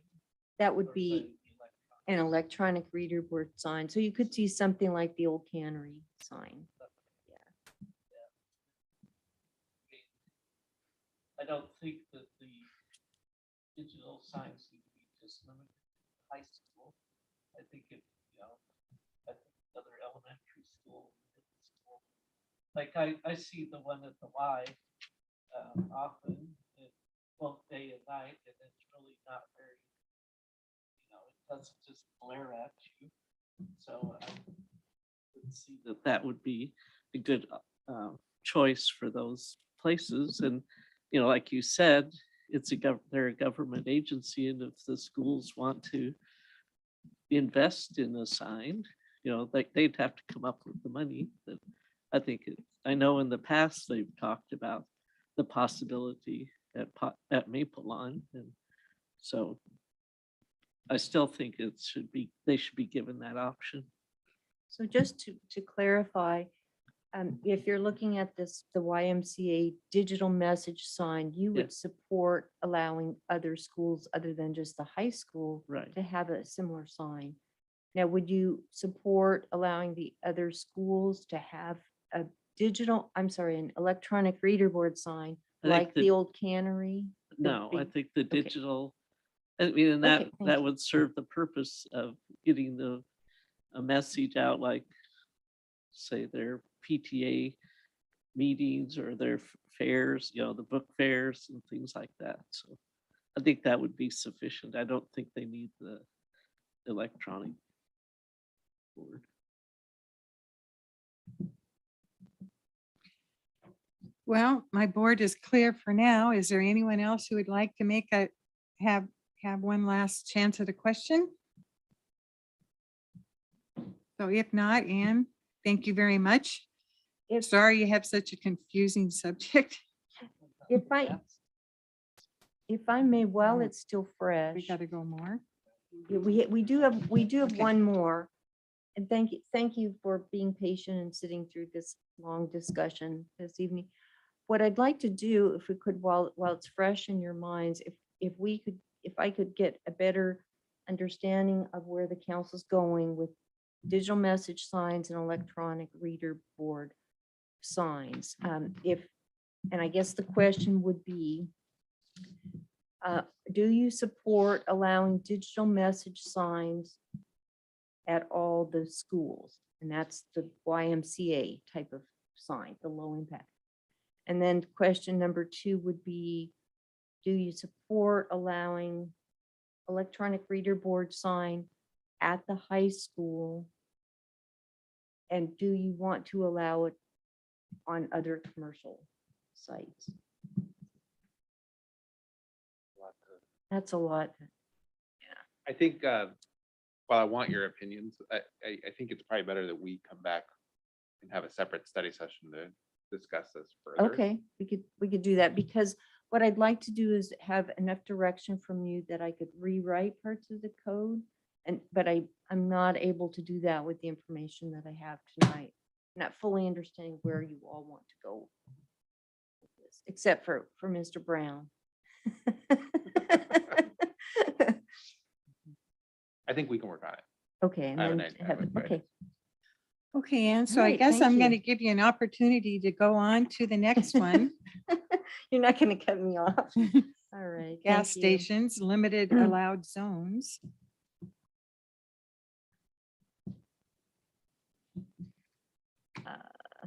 It got to be 8 o'clock and I thought it was Oh, my. done.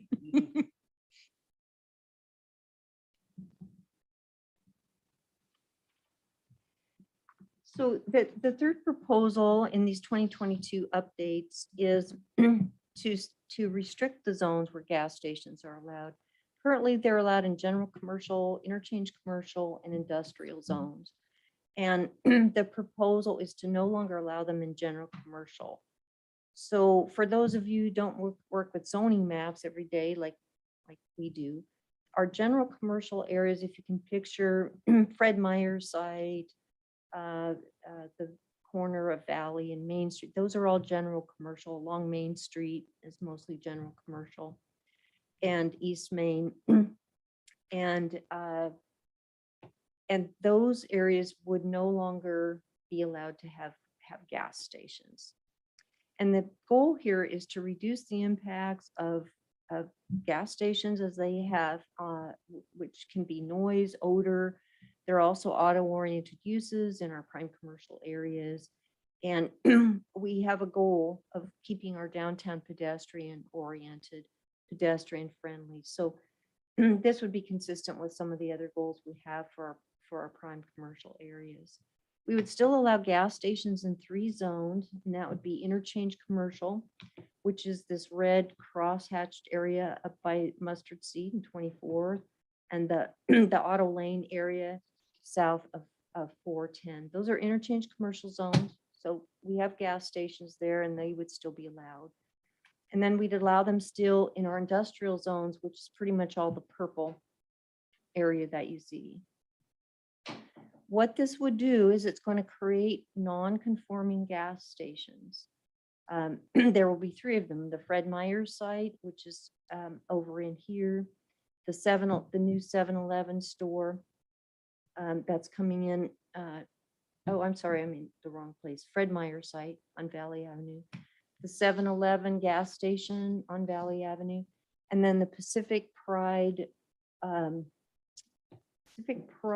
Snyder Petroleum site over on Old Cannery Way. So in addition to limiting the zones where gas stations are allowed, we would also update our non-conforming use regulations. And we have currently non-conforming use regulations in the code, and they're very restrictive. You can't expand the use except in limited circumstances. You can't tear things down and rebuild a non-conforming use. So it's going to be a big impact on the gas stations that are located in general commercial zones. But we have added some provisions that allow some expansions, and that would be for the convenience store component, because we want that in general commercial zones. And we want to allow them to have put in electric vehicle charging stations if they want to do that. And we want to create an allowance for gas stations to upgrade their technology. Because as you know, technology changes. There might be regulations related to vapor recapture and what kind of safety measures they need for their underground tanks and so on. So we want the gas stations to be able to upgrade relative to those technology requirements. But it's going to be very limited in terms of what they can do. And I'm happy to take questions.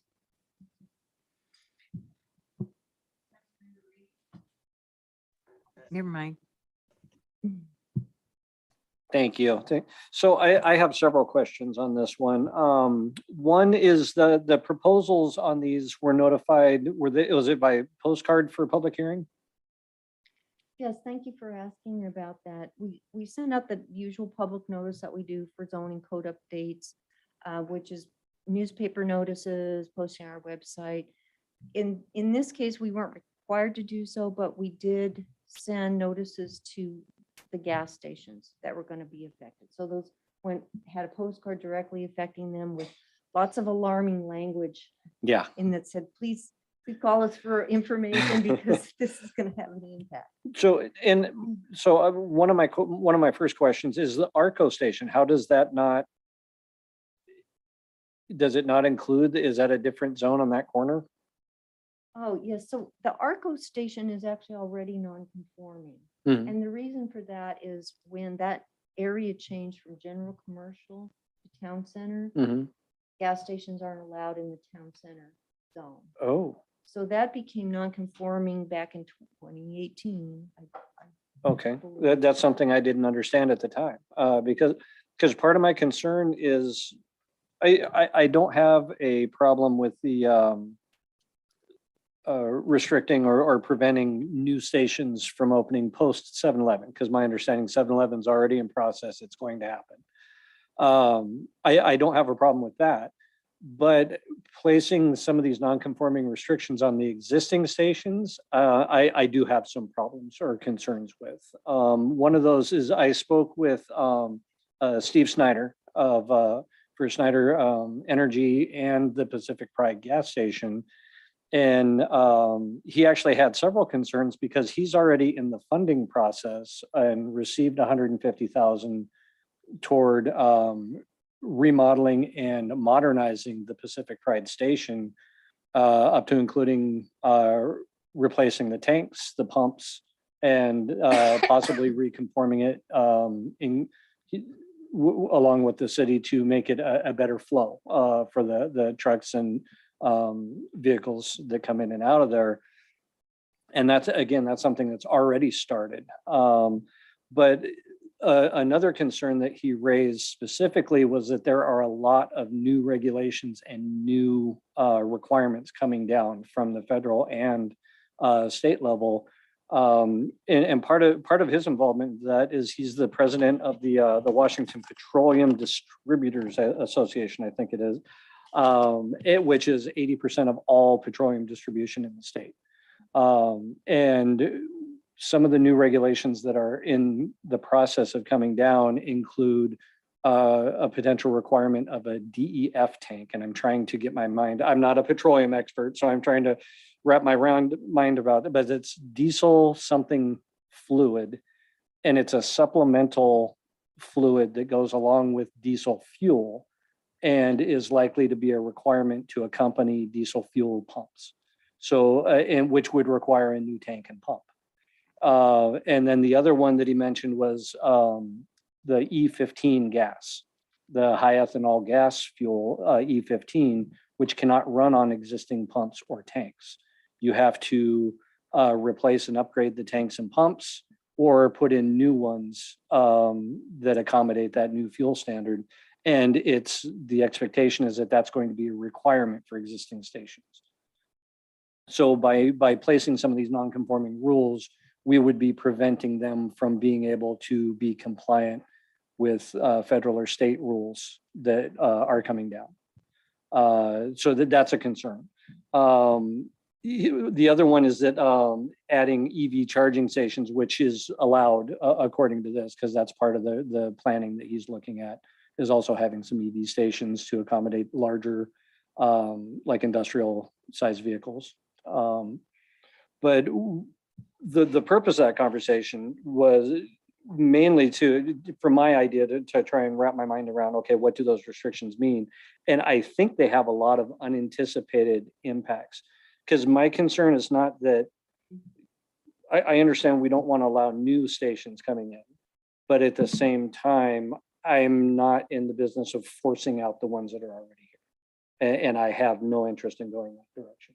And on the surface, it looks like that's what this would be doing to the existing stations, because it's not going to allow them to be, there's technology upgrades, but that means replacing a high volume tank with one that's a low volume, because 80% of cars can't use E15 anyway. But it's going to be required to have a tank and pump available. If you're having to replace one of your existing pumps with one of those, you're just destroying your business model as it sets.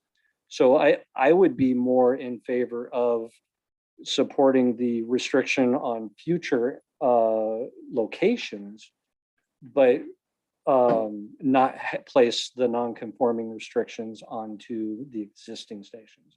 Because I don't want to put things in their way that's going to prevent them from, especially a 40-year business that's been there, and preventing them from being able to upgrade and expand within their own property, within their own current operation, to the point of offering the same service, just in a little bit of a more efficient way, and preventing that from happening. And that's what I'd really like to take a look at. Could I ask a clarifying question or make Yeah, clarifying? And statement? I also just kind of wanted to make a remark on that also.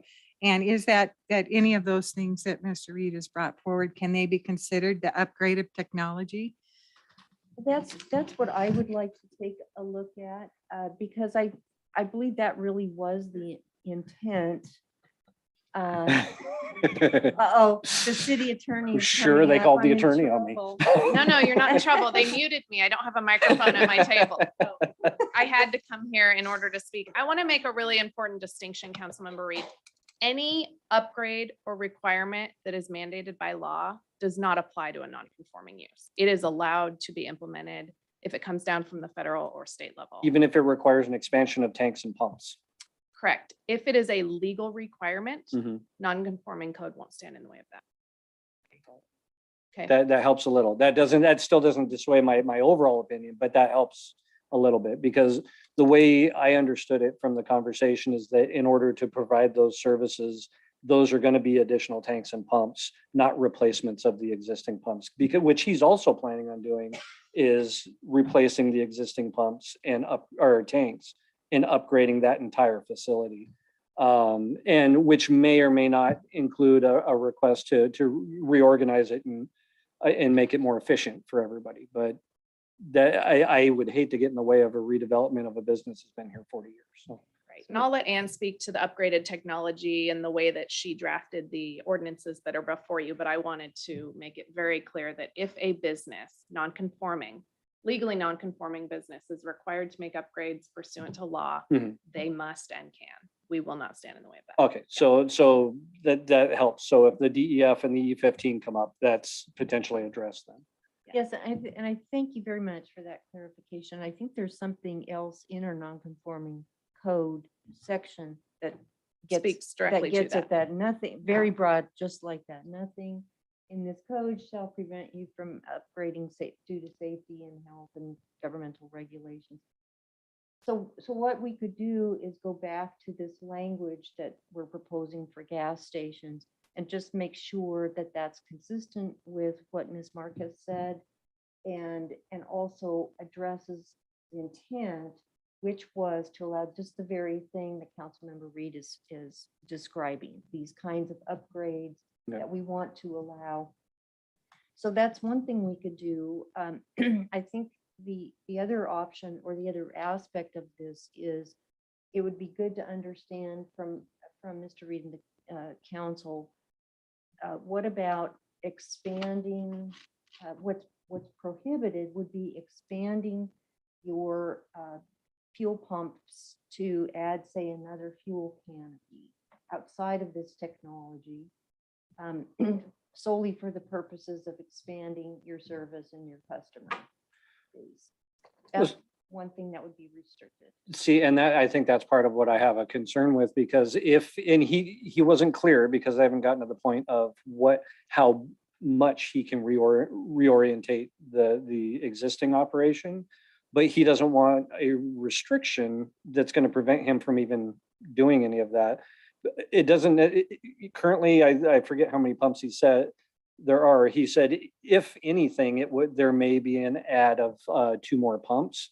Whether or not that would fall under a canopy or any of that, I don't know. But if we are cutting it off before it even gets considered, that's what I have a problem with. He doesn't even know what the reconfiguration looks like within that existing operation and that existing property. So, because it's going to be a multi-million-dollar investment. Okay, thank you. That's good information. I see no one else lined up. Except for the Your name's not on here. There it is now. Oh, that's my job.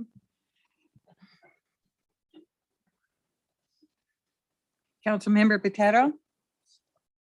Let's see if I can hold her. Before Patrick, our council member reads. Well,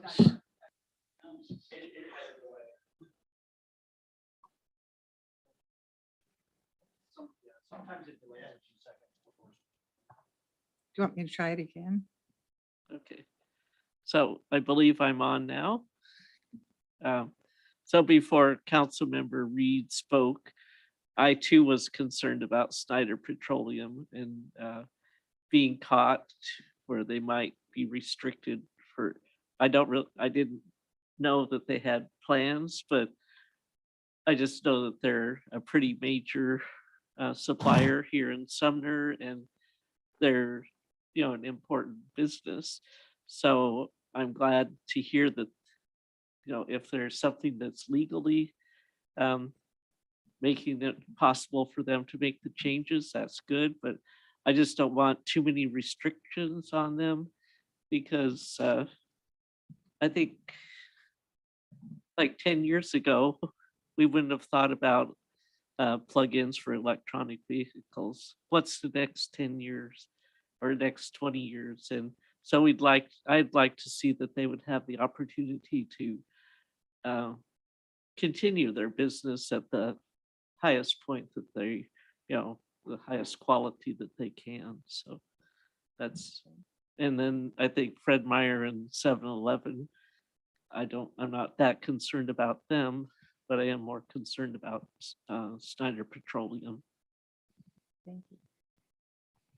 Deputy Mayor, and may I speak to your Yes. comments?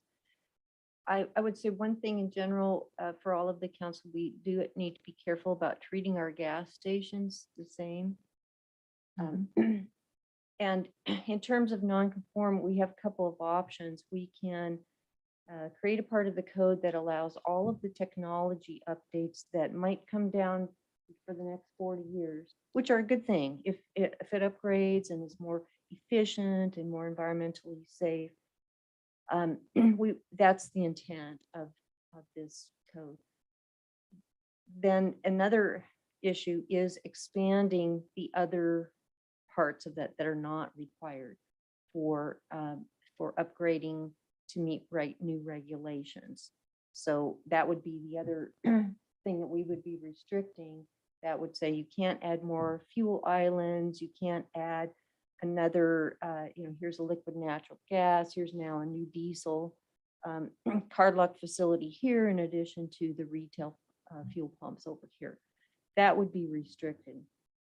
And then there's a third approach to consider, and that is under our non-conforming use provisions right now, most any non-conforming use is allowed a 25% expansion.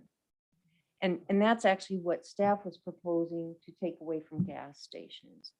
So if the council is thinking that we want to preserve the ability of existing gas stations to have a little bit of room, then that might be the best route to go back to what our non-conforming code says about allowing 25%, and then also add, but for gas stations, you can upgrade your technology.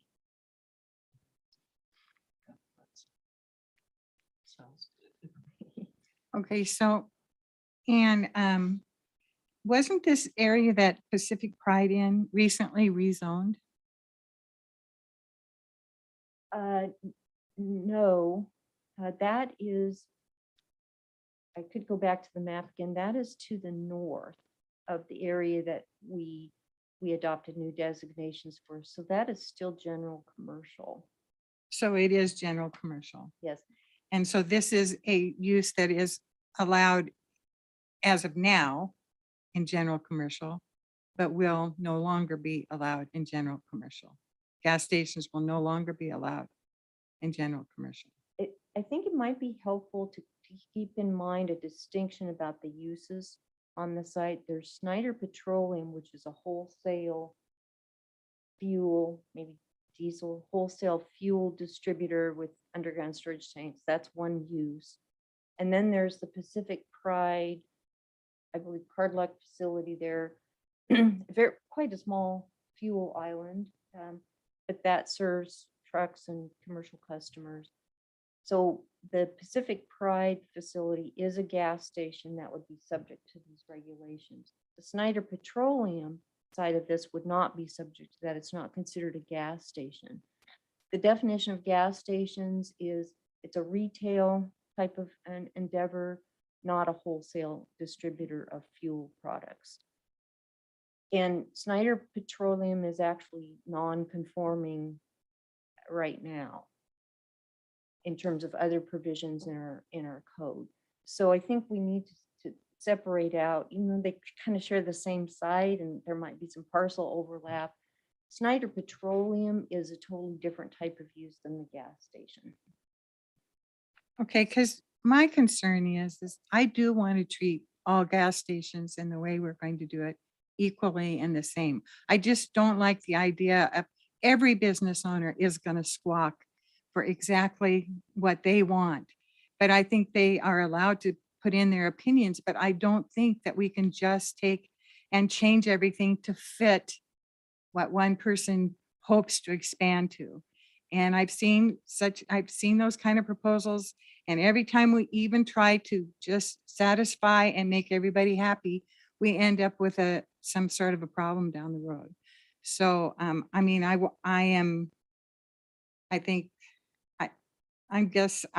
don't know exactly where I want you to go. I don't know that I want to change to what you've already set up, that they're non-conforming, they can do technology changes, they can improve their site, they can do all those things.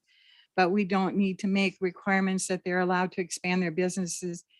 So because of them that they want to expand their business, that we then tell the other two that they can expand their businesses. That's the part that bothers me. So let's see, I got Mr. Reed. Thank you. Thank you. I think just to summarize for me because I know you're looking for direction on what, based on feedback, what simplifies it for me would be, yes, moving forward with restricting new gas stations outside of the proposed zones. But I maybe just eliminating or changes to the non-conforming process or simplifying that for all of the existing stations and allowing those existing stations, they already have a huge amount of restriction on them anyway, based on where they're located, where their tanks are, what you can and can't do with it, and letting them individually operate within the restrictions that are already on them, whether that gives them an opportunity to expand, add another tank and another pump, or revamp and replace all their pumps, or respond to technology or mandates. I would prefer it going that way, because I think that the primary or the original goal of this here was to prevent getting overloaded with gas stations through downtown and through the residential areas and of Sumner. And I think stopping the new ones would probably be the biggest move towards satisfying that, and then allowing the other ones to operate as they will. Because I think all the non-conforming uses, what happens if it gets sold? What happens if there's an accident or catastrophic, being able to replace what's existing there? I don't know what impact that has under non-conforming. So I'd just as soon allow them to operate in the way they see fit as their business, in the way that they've been doing it, and not restrict them moving forward, just prevent new ones from coming in outside those zones. Does that make sense? Yes, it does make sense. It would require a new separate non-conforming use. The purpose of non-conforming, making a use non-conforming, a non-conforming use and having restrictions is that the point is you don't want a non-conforming use. You've already made the policy decision that they're not an appropriate use. So the point of a use becoming non-conforming is you don't want them to expand. So what you're suggesting is we either do not make the existing gas stations non-conforming, or we have a separate non-conforming use section for them that's different from every other non-conforming use in town. And I think that's the way we would have to do it, Yeah. because by prohibiting that use in a zone, Yeah. it automatically renders the current ones non-conforming. So Non-conforming. it would have to be, I think, a new provision in the non-conforming. use. And in that new provision of the non-conforming, it would basically be, let them operate their business in the locations that they have in the way they see fit that's within the law. Because otherwise, to me, it feels like we're preventing them from coming and we're gonna try and close the ones that are already here. And I don't like going that direction. That's my opinion. On the parcel that they currently exist on, or parcel or parcels, and not allowing expansion by acquiring new land and growing outward. I mean, That's a trying tough, to yeah, parse out that's. what you're saying about expansion here. Well, and that makes sense. So expansion, the first thing that comes to mind for me for expansion would be adding a tank and pump. That's kind of where my mind gets locked. But you're right, there's the bigger scope of expansion. Maybe that could be that 25% that you were talking about as far as, or was that, So non-conforming uses under our current code today can expand up to 25%. okay, And if they're destroyed in a catastrophic event, a fire, an earthquake, they can rebuild. okay. Yeah. Okay, and Without requiring, but you can't acquire new property to No, expand 25%. the building that existed before the catastrophic event can be rebuilt, nothing more. and for that 25%, you can't acquire, is that what you're saying? You can't acquire? Okay. Okay, so they can't grow beyond what they're, it would be landlocking them.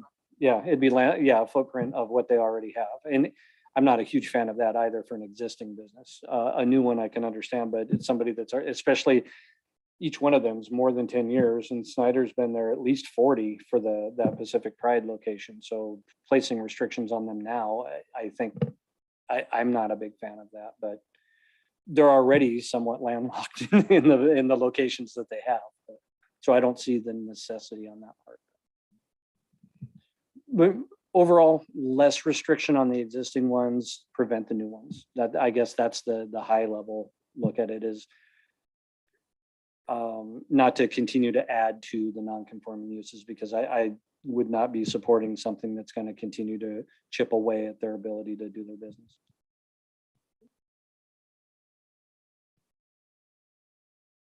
Well, Mr. Reed, some of that seemed like a little bit of a circle to me, because we put no fuel expansion allowed. And they can still allow a certain amount, they can go up in their technology. And they are landlocked. I don't know why we need to change what she's written. To me, it accomplishes what we need to accomplish. They're non-conforming because we are going to put regulations on the rest of the city, or the rest of the, I don't know, the zones, certain zones. So they are built in zones that do not conform. So I think they need to follow non-conforming rules, which have a certain amount of variance in them. And I think they need to work with whoever they come into the city and work with and talk about what things would happen. So wait a minute. No, it's not your turn. It's Ms. Potato's turn.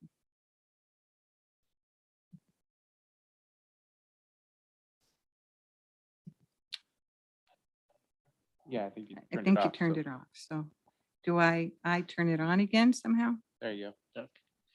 So I just want to be clear about the gas station that's out by the Costco in the industrial area. That is legal. They have no restrictions on them. Okay. That's in an industrial zone. Okay. Forget the name of it, but it's Yeah. on 140. Right. Okay. That's, I mean, just to be clear. So thank you. Thank you. Mr. Reed? Thank you. And my response to what your comments is that they were conforming when they built and when they've been doing the operation. The reason they're not conforming now is because we changed the rules on it. And that's what I'm having a problem with. Is after the fact, we're making, granted, I mean, it's been a graduated process and a lot of different factors, but continuing to chip away at them to make them take away their ability to run their business is what it feels like to me. And that's what I'm not comfortable with.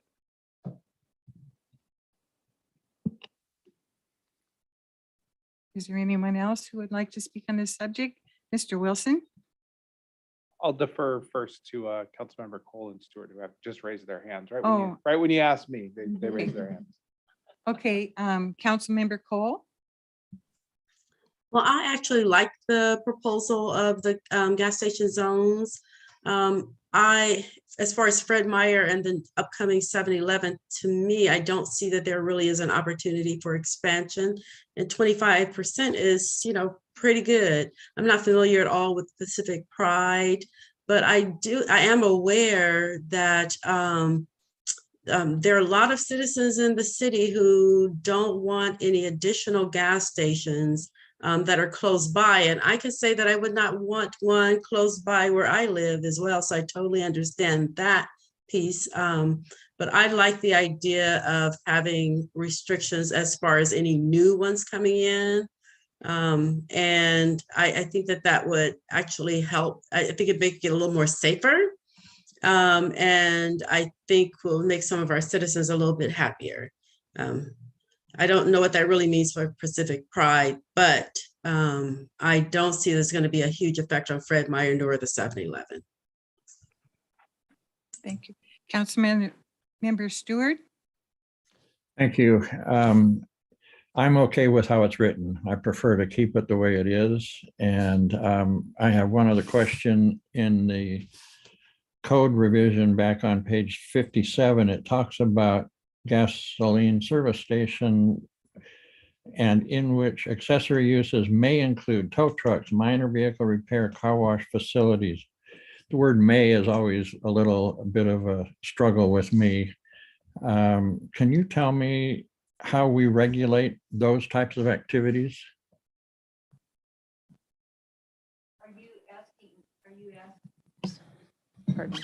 Are you asking how we would regulate those as part of a gas station or if they're on their own standalone uses? Well, it's in the definition of a gasoline service station in section 1, 18040415. It just kind of jumps out as being may include tow trucks, minor vehicle repair, car wash facilities. Whereas the Fred Meyer, the proposed 7-Eleven, and ARCO, I guess, don't have any of those. So how do we regulate if someone comes in and wants to do that where it says may include? What are the rules on that? Well, and that's one of the conventions of this kind of code writing is that may is an intentional word. So it allows a use to come in and have one of these other types of accessory incidental uses, but it doesn't require them to. So any one of these gasoline service stations could be simply a gasoline fuel service, or they would be allowed under this language to add these other types of facilities. Okay, thank you. Okay, City Administrator Jason Wilson? Thank you, Deputy Mayor. I think it's clear staff is hearing that council does have a desire to limit new stations from growing. What I am hearing, though, is there's possibly some uncertainty between council as to whether or not the non-conforming use is as proposed, which limits the ability to grow, versus what is in our current code, which allows non-conforming uses to grow 25%.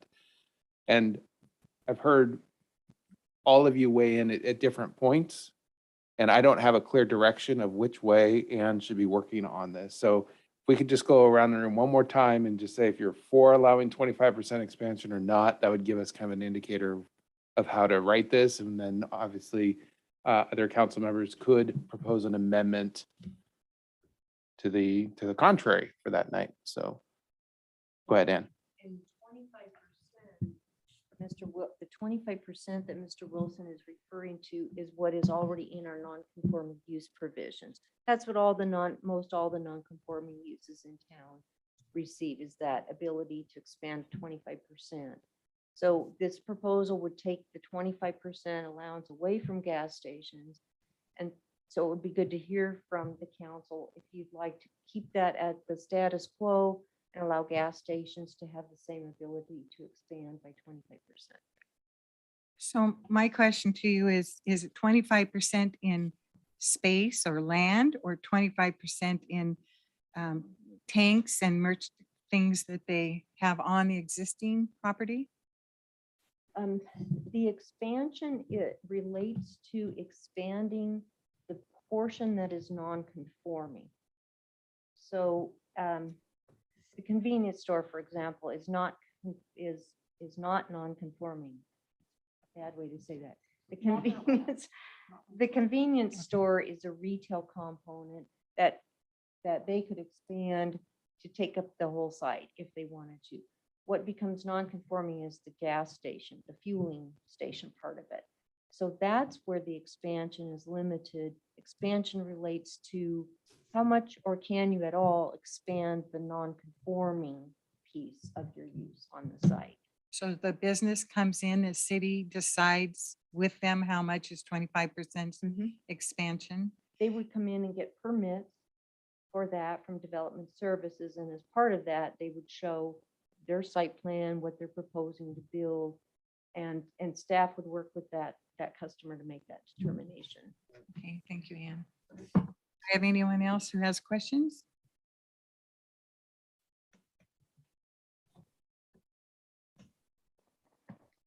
So Jason, in response to your question, the 25%, at a minimum, I think I would want to keep it at that route versus adding what was in the proposed, adding more restrictions on top of that. So.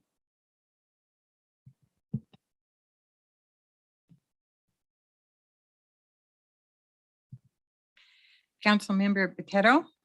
Yeah, I'm for the 25% and not going back to be more restrictive. Councilmember Brown? Yes, on 25%.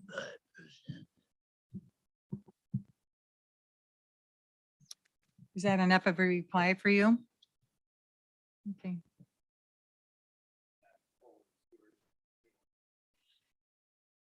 Councilmember Stewart? I would, I'll go along with the 25%. I'm hesitating because I really feel like that could put us in a very precarious position, but I'll go along with the majority of the council. Councilmember Cole? I am in favor of the 25%.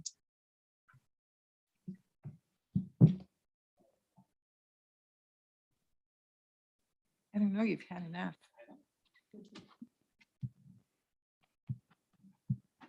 Councilmember Reed? Thank you. I just had a comment that I would suggest or even like to request maybe a conversation with the handful of stations that are being affected, because I think that would clarify a lot more, being able to discuss with them what's being proposed. I'm not sure how that works. I got that sideways glance from, but whether it be Snyder, Fred Meyer, the new 7-Eleven development, are they even aware that they're going to build and then have these restrictions on it? That type of thing, having a basic conversation with each one of them. I appreciate what you're asking. Snyder Petroleum is the only one who's responded. And again, each of these businesses were sent directly a notice of the public hearing and asked comment. So it sounds to me, based on what you've said, that Snyder Petroleum actually has a lot of information on because of his background on the new technology.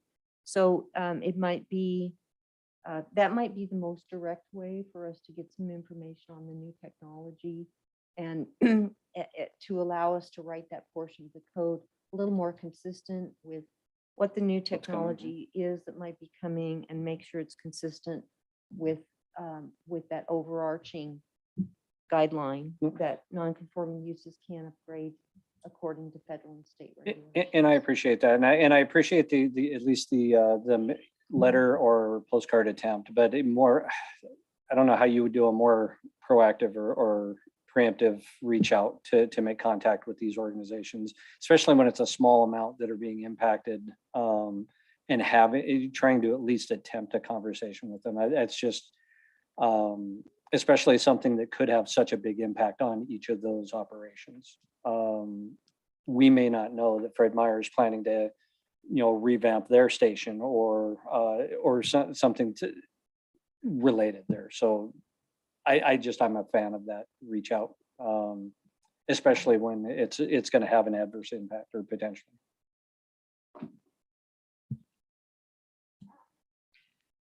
So does that wrap that subject up for everyone then? Sorry. Okay. Names on here. We have no executive session tonight, but we do have a city administrator report. You know, this is one of the longest meetings we've had in a while, so I do not have anything tonight. Thank you. Okay, so we are adjourned at 8:42. I get to do this?